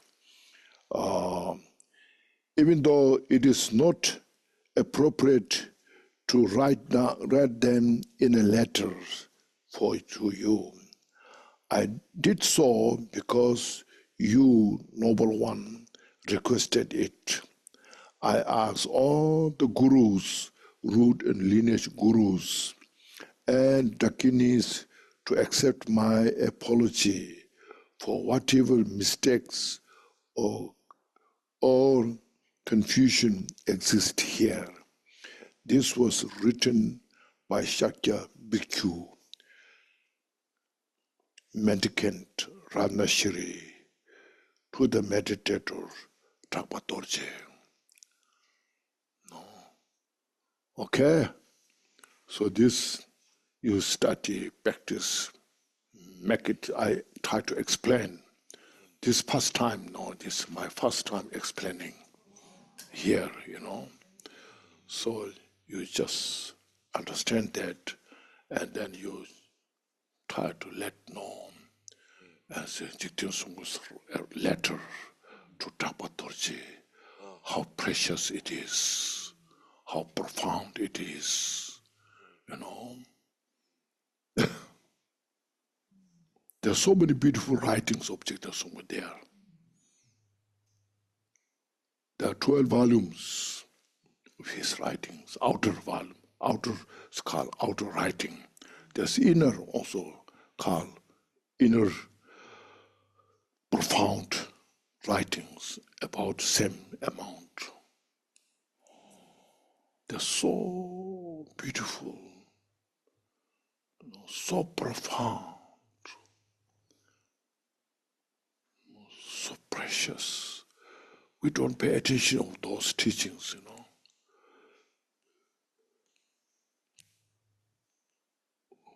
Okay. Do you have any questions? Yes, Rick. Can I, Rick, could you take the microphone? That way they can hear it in Zoom also. Thank you. I love thinking about the reality of this life as a dream, because in a dream, if you cut yourself, it bleeds, you hurt the same, everything's the same as here. I just wonder about all the sentient beings in dreams. Are they the sentient beings just like everybody here, or are they not? I mean, none of us are real, but yeah, we just try to see the relationship of that, the karma in a dream, actions in a dream versus actions here. No, in reality, everything is a dream. Sentient beings, all sentient beings, the six realms are dream. And we are in dream.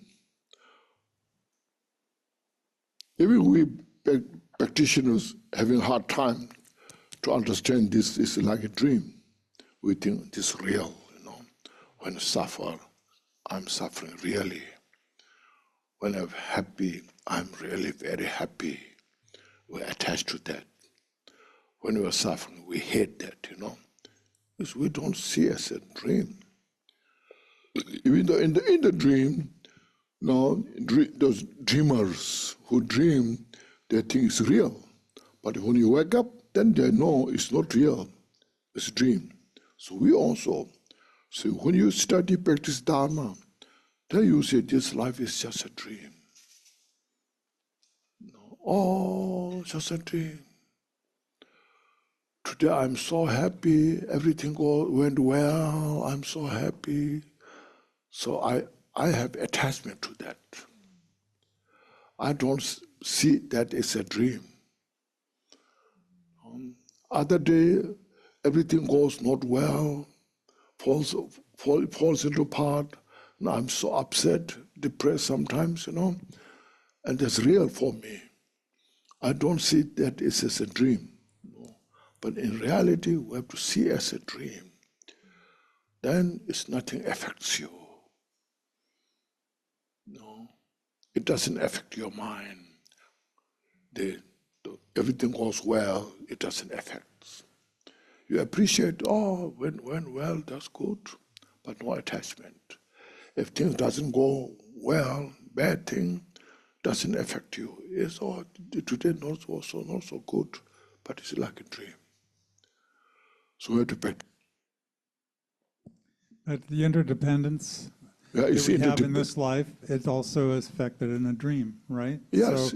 So when you do something good or bad in a dream, that creates karma that you have to deal with in this life as well, not just in a dream. Yes. Right? Yes. Everything is interdependent, interconnected. And so that's why the wisdom, Buddha's wisdom, is teaching us how to create it's interdependent, but how to create the positive interdependent. You see,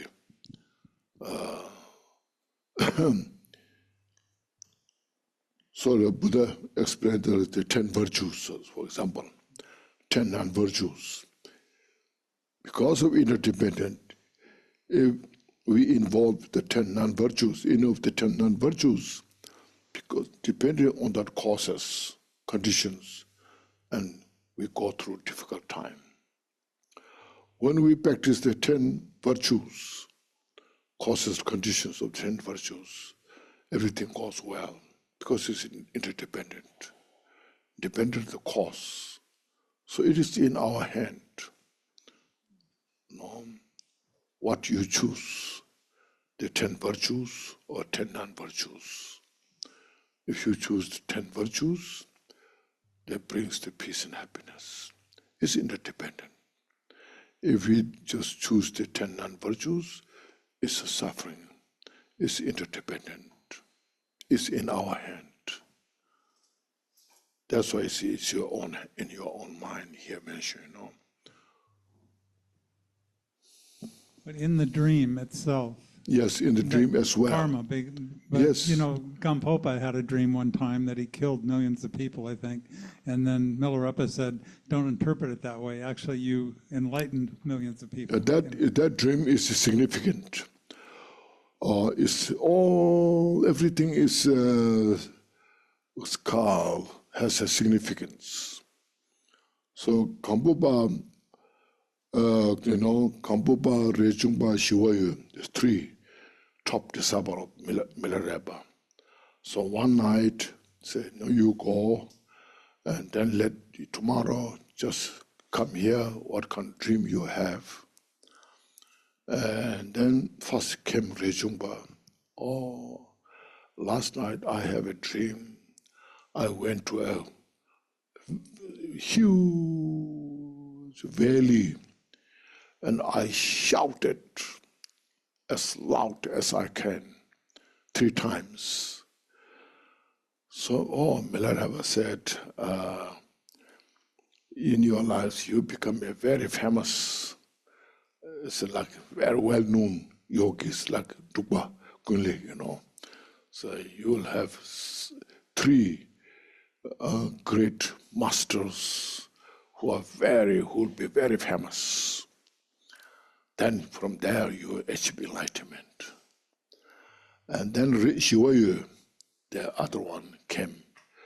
I had a good dream because I had dream from the east, sunshine, sunrise, and then shine to my heart, and my sun reflect the sun, and then the light came out, and from my heart, light becomes so bright as the sun from the east, Milarepa said, yes, yeah, it's good. You will be free from samsara, it says, but not so much things, Then Kampupa came at end, because he said, go. Then he was crying, weeping, tears coming in his eyes. And Milarepa said, Kampupa said, I had such a bad dream, And then Kampupa said, Milarepa hold his Kampupa's hand. What kind of dream you had?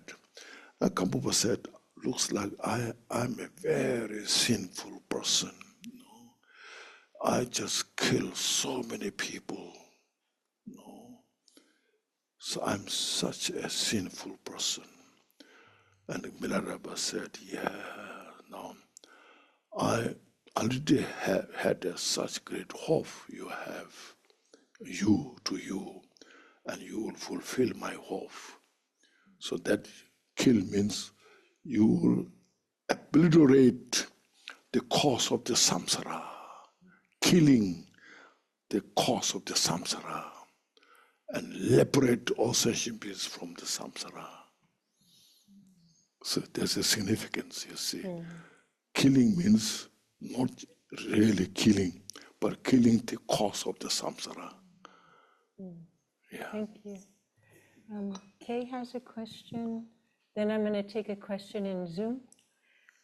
On the first page, it talks about the glorious eternal knot of your mind. And I wonder what the significance of the eternal knot is. That is in the heart, page pew, in Tibetan you say, page pew. So it is translated as eternal knot. This is just a metaphor. Eternal knot means that you have a wisdom of unending wisdom. Okay, yeah. Okay, thank you, Rinpoche. So I think we'll get to everybody's questions. So Lucas in Zoom has a question. He says, in this letter, Jigten Sumgon states that the traditional view that when training with the causal vehicle, enlightenment takes 3 limitless eons. And so forth. Yeah. He says, however, in Gonchik, he says that even with the causal vehicle, enlightenment can be achieved in a single lifetime. Yes. So how do we reconcile these two different statements? That you see, yeah. Yes, in the Gonchik he said yes. And the causal vehicle can achieve enlightenment in a single lifetime. This is what's in general, In general, and the Buddhists will say the causal, not causal, not casual, causal vehicle. Yeah. The causal vehicle will take 3 or more limitless eons to attain Buddhahood. That's general speaking. But in specific, if you have the nerve, ability, even the causal vehicle can become a path to achieve Buddhahood in a single lifetime. There's a story, Taktungo, his Sanskrit name I don't recall. In Tibet it's called Taktungo. And Chobak, there's a great Bodhisattva, highly accomplished great Bodhisattva. And Taktungo, he was so, I should say,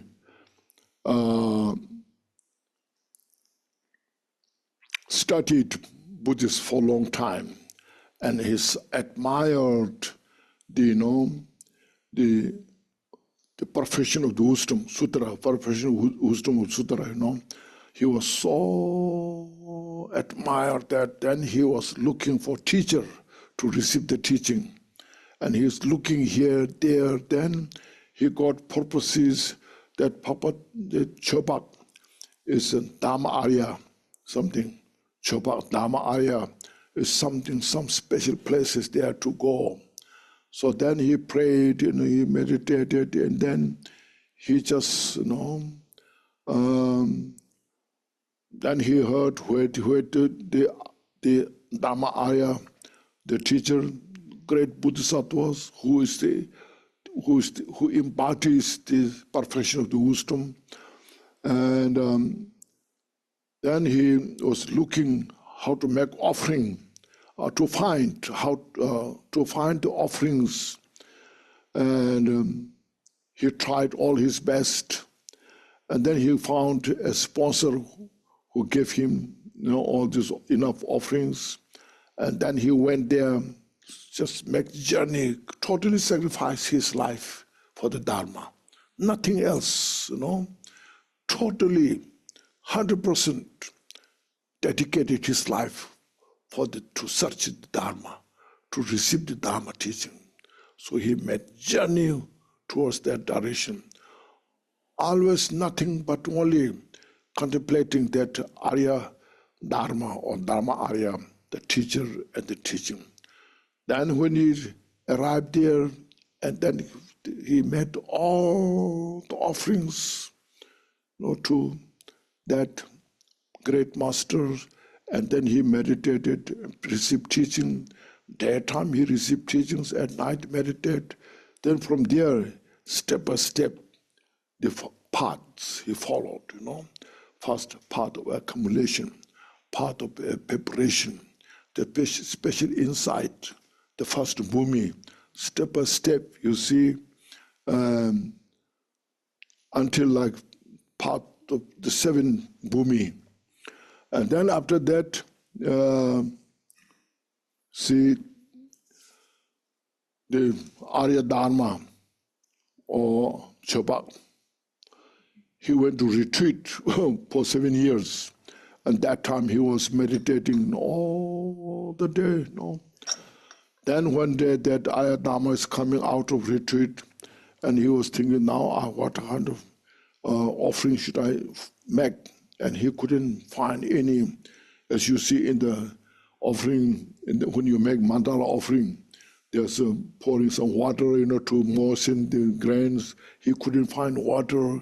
He took blood from his body, and then to make that, So like those things. And so through this, such a dedicated mind, not just only hardship, the total appreciation of Dharma, and totally unflinching devotion to Dharma was so powerful that all his obscurations that exist in his mind was totally discarded.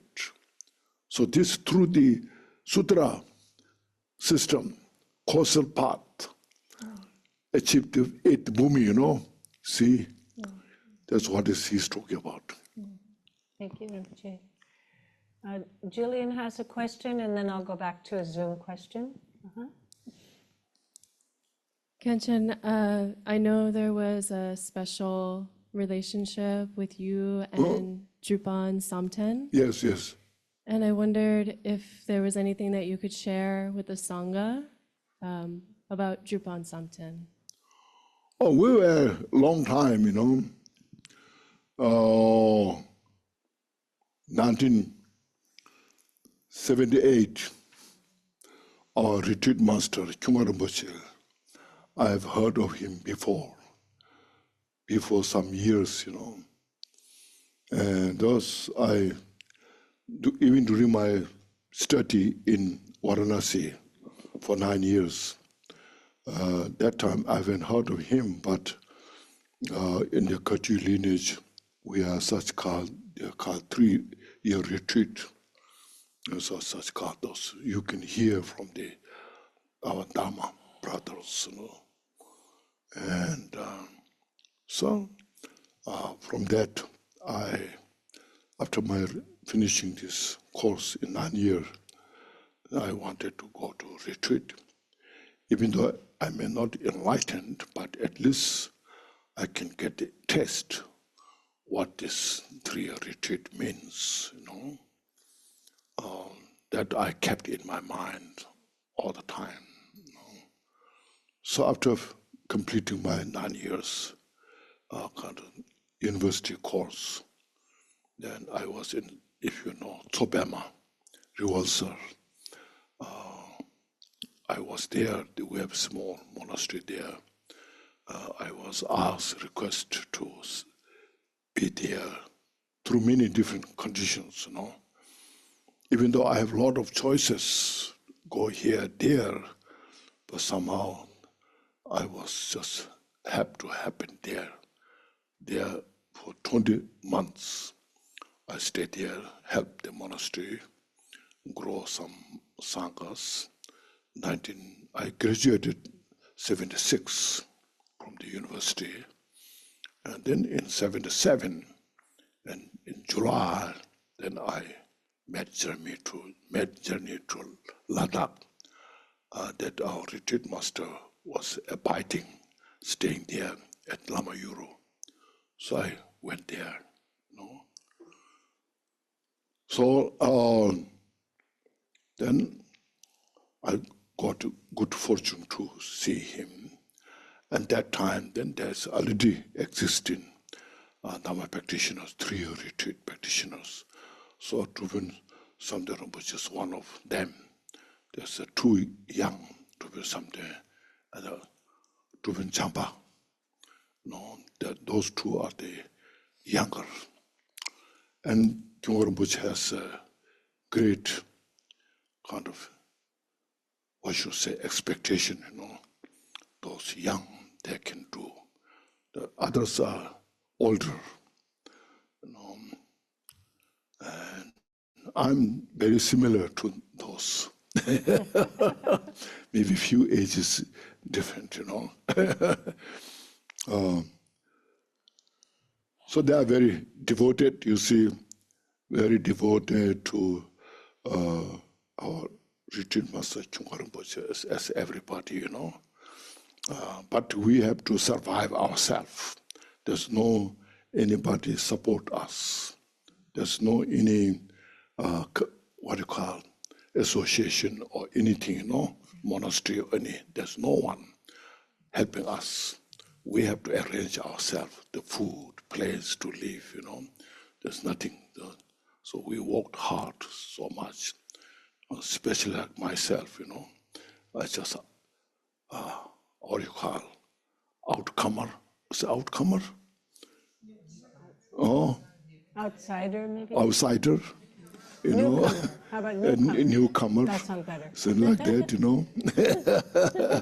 But we managed, you know. Where the conditions are poor, very little food. A place to live is also very primitive because it's not developed that time. So all our old lifestyle in Tibet or same, you know, everywhere the same. But we all managed, but received precious teachings and going to retreat was so pleasant, you know, and they're very devoted. Kyungwa Rinpoche, you know. Kyungwa Rinpoche was also not easy. He's tough. If you make still mistake, he will, you know, say, don't do this, you know. So that way, you see, we all are very devoted. And then he was as well. So then,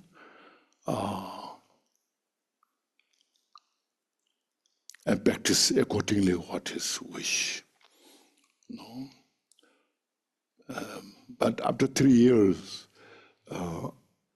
78, 79, and 80, end of 80, 78, 79, 80.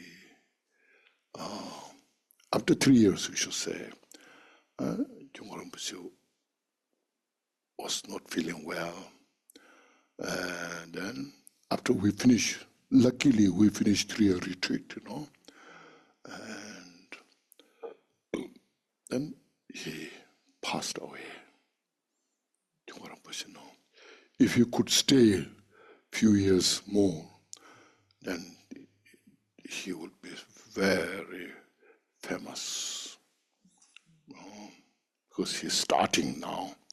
So because he started retreat and how authentic the teacher he was, full of wisdom, knowledge, all these rituals, understanding, practice, Mahamudra, 6 years, Narva, everything,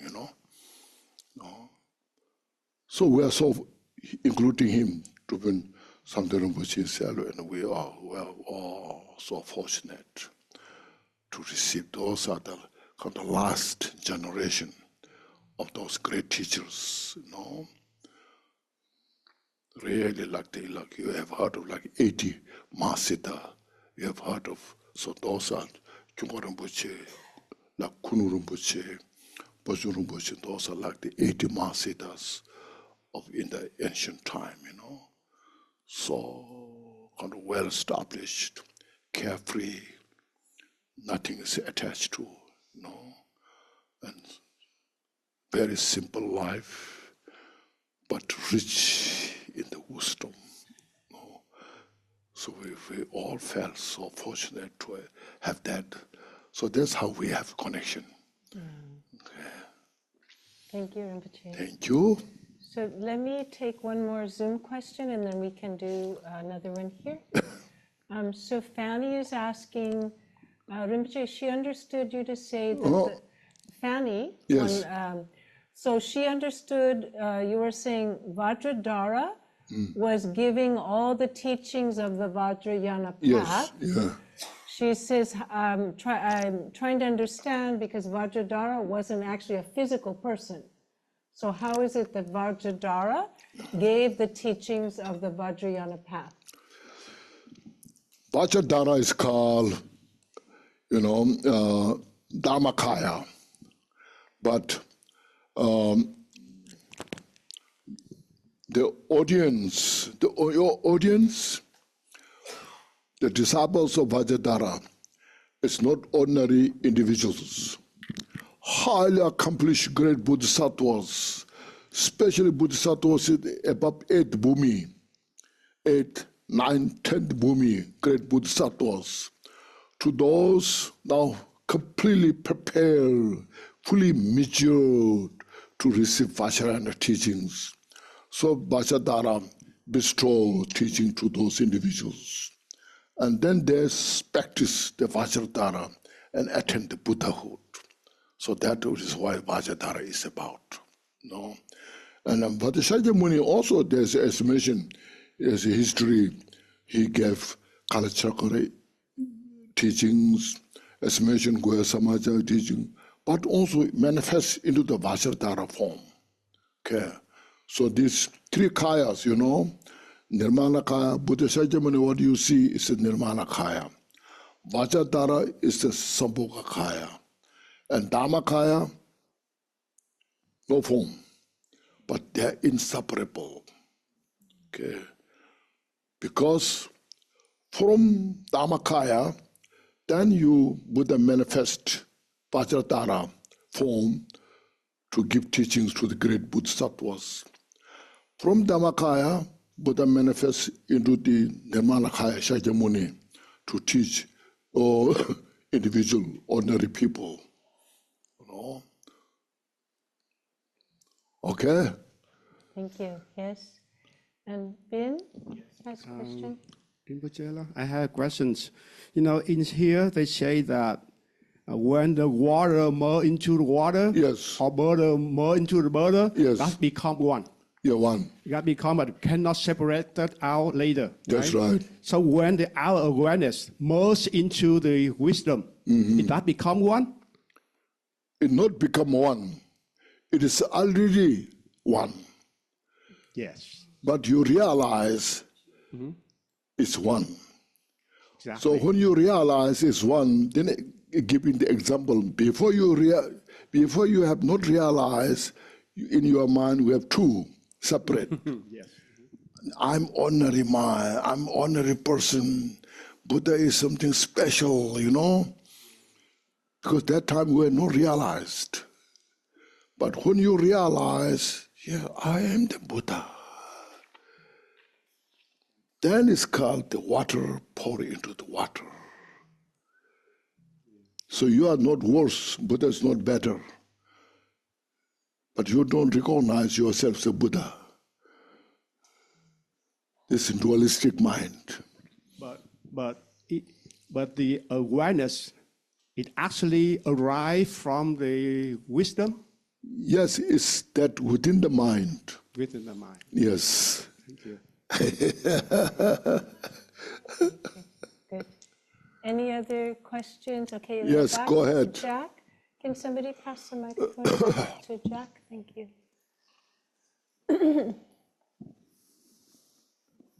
Thank you for your teachings. So we were talking about samsara quite a bit, and I've been, reflecting on it. And then in the jewel ornament, Kampopa says, we should look into suffering of change and the suffering. Excuse me. Oh, sorry. Can you hear me? Yes, Yeah? a little louder. Okay. I was hoping that you could discuss a bit more about the suffering of conditioned existence. Yes. Yeah, the suffering of suffering is kind of self-evident. Suffering of change. Everybody knows. Suffering of suffering is everybody knows. Yes. Yeah, and suffering of change, we can just talk about Yes. it and it becomes clear. But suffering of conditioned existence is very subtle. Yes, very subtle. So too subtle for me to know right now. So can you It's subtle, maybe yes. discuss about it a little bit? Suffering of change, you know? What is that? We were born, we age, Suffering we of change, die. what is that? Everything changes. There's no lasting happiness. Therefore, we can't find peace in samsara. This our enjoyment that we enjoy. Right. Our life we enjoy. That we should see as a suffering of change.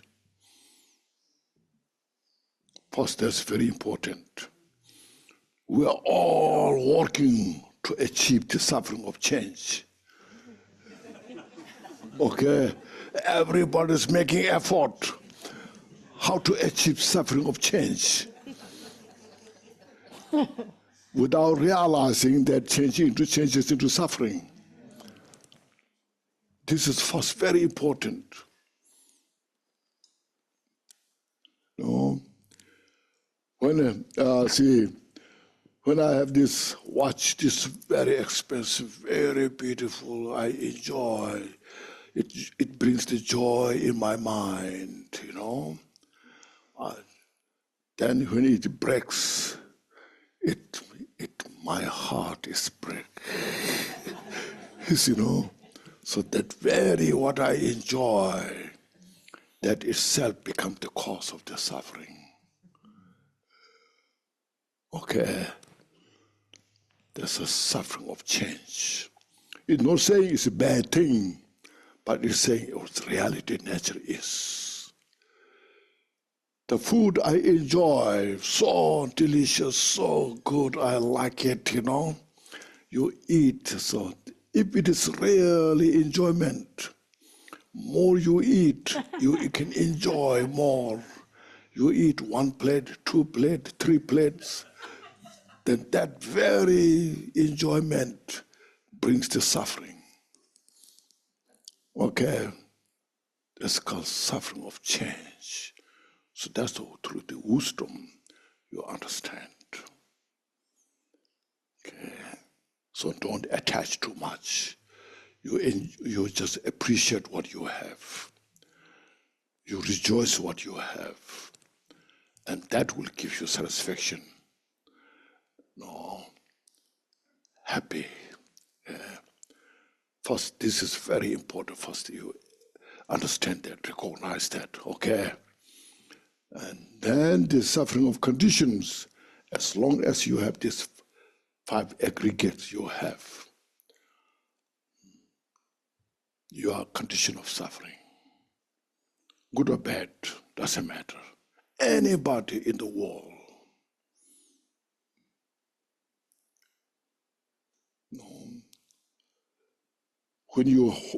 Especially when you're holding, grasping these aggregates, the 5 aggregates you have. Well, grasping, this is my body. We don't realize this is the basis of our suffering. In the Jewel Ornament of Liberation, is mentioned, it is difficult to recognize as a suffering because it's subtle. Giving the example, you put a piece of hair in your palm. Do you feel uncomfortable? You don't feel uncomfortable, But that very piece of hair goes to your eyes. You feel uncomfortable, isn't it?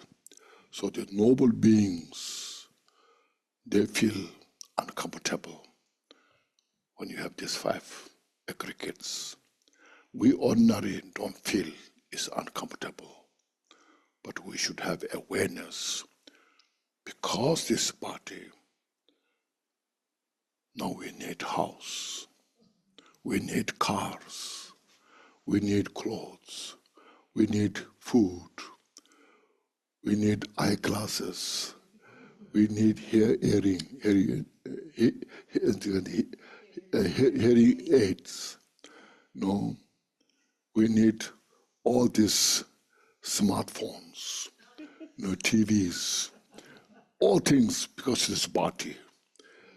How much it needs to satisfy this, how much we go through is the condition of the suffering. We don't realize, how much we work hard to maintain this. At the end, then what happens? It's not a Buddhist belief, it's the condition of everybody in the world. Make sense? Yes, you look at this, and then you appreciate, this is the wisdom. There's nothing to attach to. But you take care to study, practice Dharma. You need this precious human body. And then you enlighten from that, you see. Okay? Thank you. Makes sense. Yeah. Cara has a question.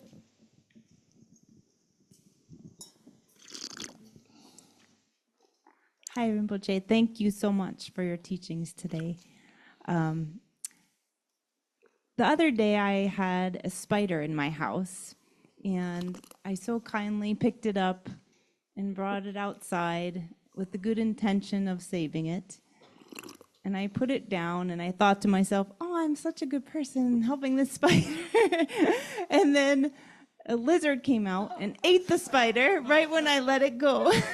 So I had the intention of good, and then I ended up feeding the lizard, which I guess could also be good. And then today, driving here, there was a bee on my windshield wiper. I got on the highway. The wiper started going because I was trying to clean my windshield, and I noticed it. And so I got off the highway, parked, helped the bee get off the windshield, put it on a plant. And I thought to myself, how do animals and bees and lizards and spiders move into a precious human body? How do they get out of the cycle of the karma that they're creating? And how can I better help them? Can I don't know, help them move through that cycle to find a precious human body, or to become closer to the possibility of moving through that? Yeah, that is, the point is, when you study precious human life, you will contemplate the rarity of the precious human life. How it's rare to get that. First, precious human life, the direct cause is the Shila, the moral ethics, the keeping the, just example, 5 precepts. I'm sure everybody knows, keeping the 5 precepts, just example. And that is the direct cause for the precious human life to achieve, So from this point of view, also that also said in the Mathematical Avatara, to achieve the higher status, precious human life is there's nothing other than Shila,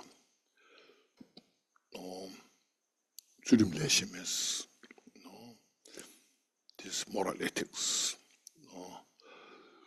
So that's why when you have, as I mentioned repeatedly, when you have this precious human life, you appreciate, you rejoice, first of all, and you take advantage of this, utilize, study, practice Dharma as much as you can, And then in the jewel ornament of liberation mentioned, you see how it is difficult to be born in the human life. Look at the animal realm, he said there, how much animal have the opportunity to be in the born in the human life. Very rare, very difficult. Some through the many other lifetimes created conditions, good condition. Then sometimes you say, like, for example, there's a law. There are some people keep the dog, and dog is not exposed to the negative things, It's just play with a human being or those things, so doesn't create negative karma so much, So those individuals, like I said, possible to be born again as a human being. But other than that, very difficult. Look at the bird. Every day, how many insects it's eating. As you mentioned, the lizard, those how many. So how you can expect that they can be born in the human life? Very rare, you see. So great Bodhisattvas has that kind now. They have just the I will, as long as there is, Shantideva's prayer, as long as the space remains, as long as the sentient beings remain in the samsara, I endure to remain, be a service of all sentient beings. See? So that kind of mindset is you achieve through the bodhicitta practice. See, so bodhicitta is the most important, a cause, indispensable cause to achieve enlightenment, Buddhahood, and to benefit all sentient beings. And never get tired, always inspire to benefit sentient beings. And because they cannot tolerate seeing the suffering of sentient beings, as you mentioned, But as the Buddha said, I cannot liberate sentient beings from by my hand. It's not that Buddha is not doing. Naturally, it doesn't happen that way. But sometimes we Buddhists also, sometimes we believe Creator, Buddha said this, let's say this prayer, so then all are liberated, I think it's very difficult. But we have to practice bodhicitta. It's the principal tool to help ourselves and to help sentient beings. And that mind, bodhicitta, the mind, is a universal mind. It is direct method to reveal the profundity nature of our mind. So when you say, all the sentient beings, they are limitless sentient beings, as infinite as the space, outer space. So we cultivate that mind. So that mind is the one extend to every sentient beings. No?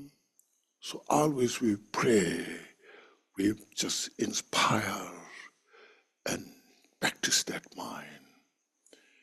There's a mention, all the Buddhas will be very happy if we practice bodhicitta.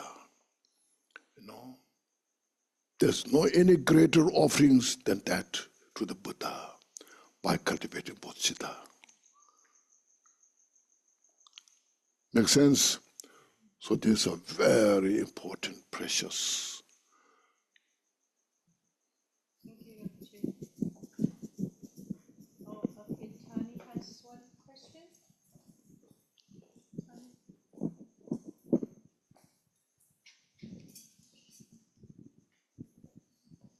Is there such things as, for example, as a mother, right?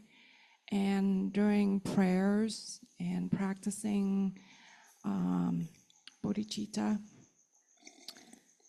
sometimes you would think your children is suffering, so you give them guidance, right? But then there are times where it's part of prayer, you're like,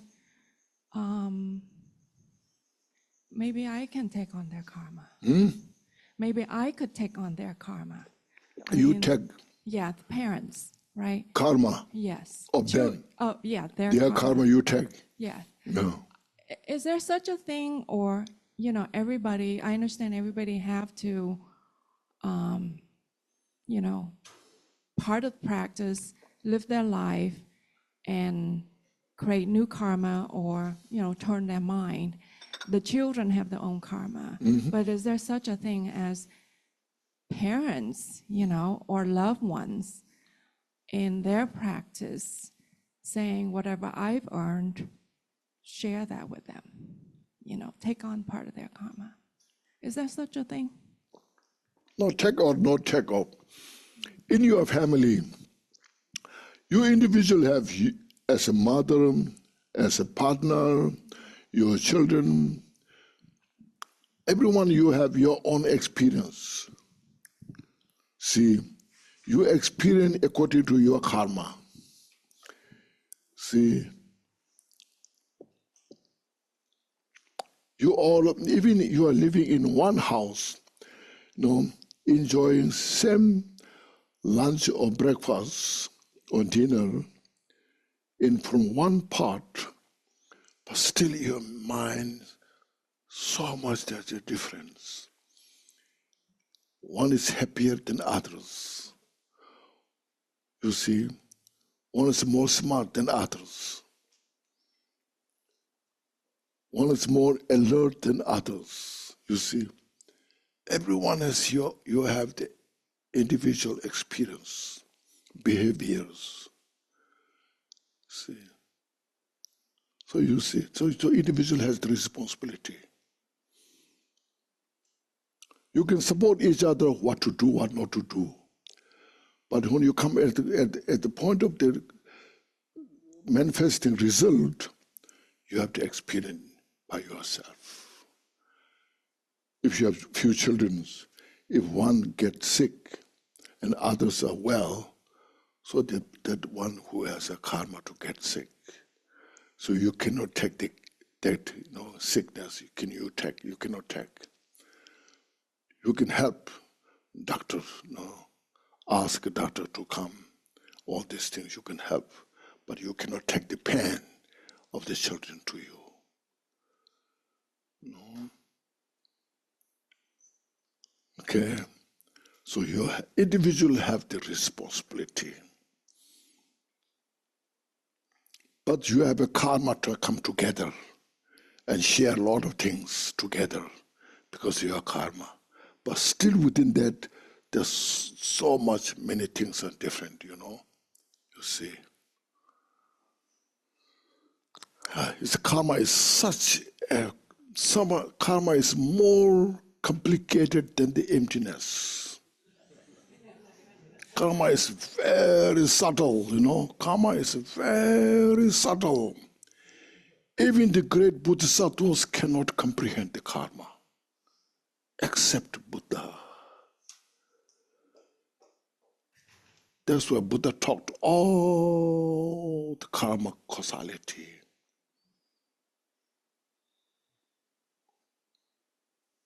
Milarepa said that. Emptiness, you can understand. Just you just investigate, this, that, you investigate this, as I explain, you get a glimpse of the emptiness. Oh, yeah, this is the emptiness.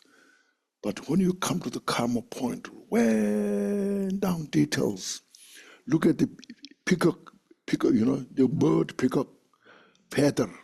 The peacock, one piece of feather has so many different colors. Each color has its own cause. Who can perceive all these causes of this feather? Only Buddha's mind. That's why Buddha is called omniscient, knowing everything. Okay?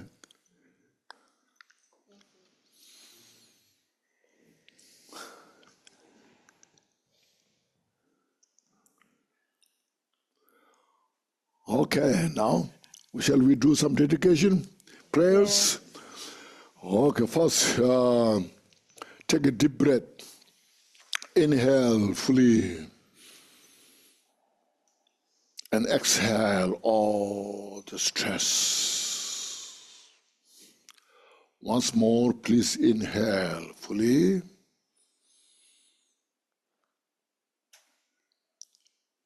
And then you just appreciate Buddha's wisdom. So Buddha taught all those precious teachings. And appreciate yourself. I'm so fortunate. These last 2 days, I got opportunity to be here, contemplate to the Dharma, precious Dharma. You rejoice yourself. Now I should do better. I walk, now I understand more about the causalities. Practice Dharma. It's not just a belief system. It's the living. So we all have the big responsibility. Everyone has a big responsibility, okay? Keep that in mind. Not just one individual. To live, to alive the Dharma. To continue these teachings for generations. And I will contribute as best as I can to help others. It's real to the mind. The mind is, you see. And we all have the mind. And people don't know about that so much.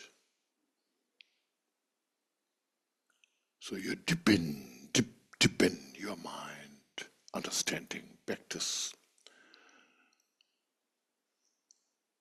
Okay. Once more, please take one inhale fully and exhale. So all the virtues we have created during this, your understanding, developing bodhicitta, loving kindness, compassion, and understanding of Mahamudra teachings, Vajrayana teachings, all this you appreciate fully. And then your own virtue and the virtue of the Buddhas, Bodhisattvas, all the sentient beings, bring into your mind and dedicate by the power of this virtue. May everybody free from suffering and achieve all the peace and happiness, and eventually achieve everyone enlightenment.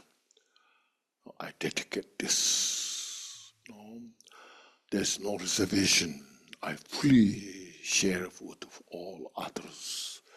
With this, then please say the dedication prayers. Okay, please turn to page 224. Okay.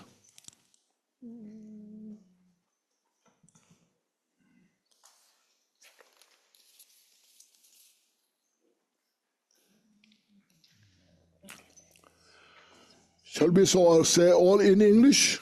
Okay, this one, this one. Yeah, good. Okay, 그봐. 상원 인지는 소시다. yeah, okay. In English, Dorje Changchen Tili Naro Dam Marpa Milarepa Dharma Lord Dangpopa Pomo Drupa and Lord Drikumpa. May we have the good fortune of all the Kagyu Lamas. By this virtue may I attain the state of omniscience and overcome the enemy, the defilements. May I liberate all beings from the ocean of existence with the turbulent waves of birth, age, sickness, and death. May precious bodhicitta arise where it has not been, where it has never decreased but grow higher and higher. I pray the Lama has perfect health. I pray the Lama has a long life. I pray all activities flourish. Bless me to not part from the Lama. As Hero Manjushri became wise and likewise did Samantabhadra, so I will follow their example and share this virtue with all beings. By the great blessing of the Buddha who attained the 3 Buddha bodies, by the great blessing of the truth of the unchangeable Dharma as such, by the great blessing of the union of the indivisible Sangha, so by dedicating this merit, may this aspiration be fulfilled. By the virtues collected in the 3 times by myself and all beings in all samsara and nirvana, and by the innate root of virtue, may I and all sentient beings quickly attain unsurpassed, perfect, complete, and precious enlightenment. May the teachings of the Lord of Dharma, who is omniscient, the master of interdependence, great Drikungpa Ratna Shri, continue and increase until the end of samsara, through hearing, studying, practicing, contemplation, and meditation. thank you.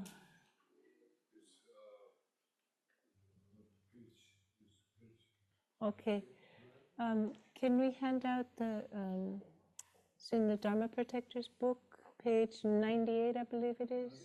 Yeah, 98, okay. All right, yeah. Maybe, yeah, or every 2 people can share if it's quicker, yeah?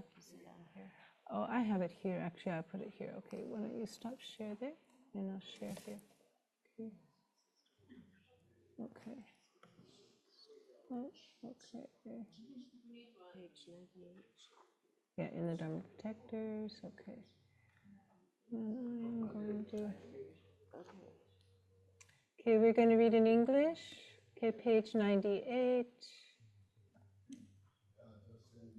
English, okay. Everybody ready? Okay.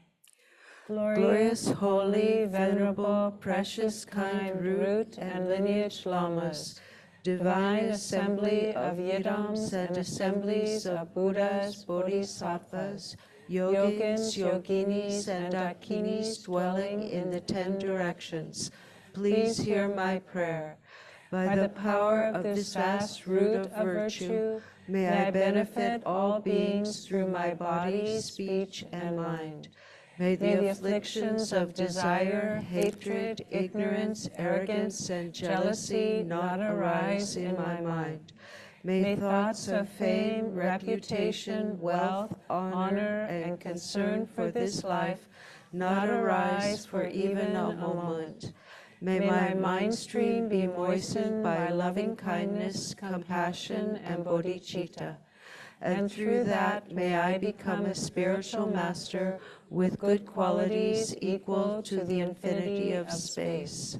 May I gain the supreme attainment of Mahamudra in this very life.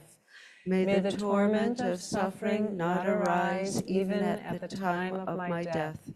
May I not die with negative thoughts. May I not die confused by wrong view. May I not experience an untimely death.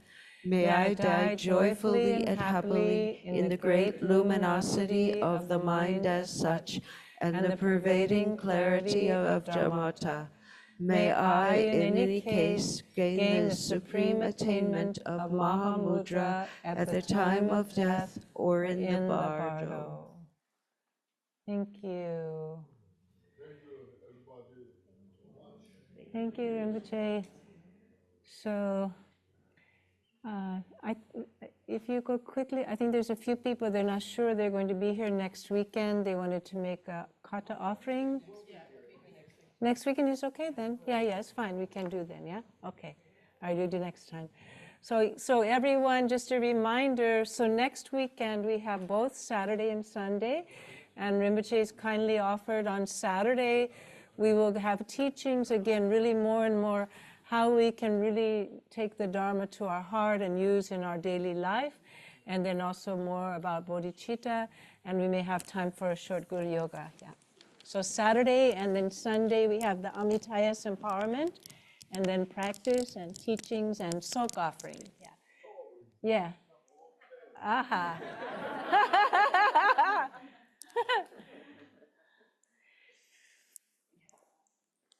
Thank you, Rinpoche. Really wonderful.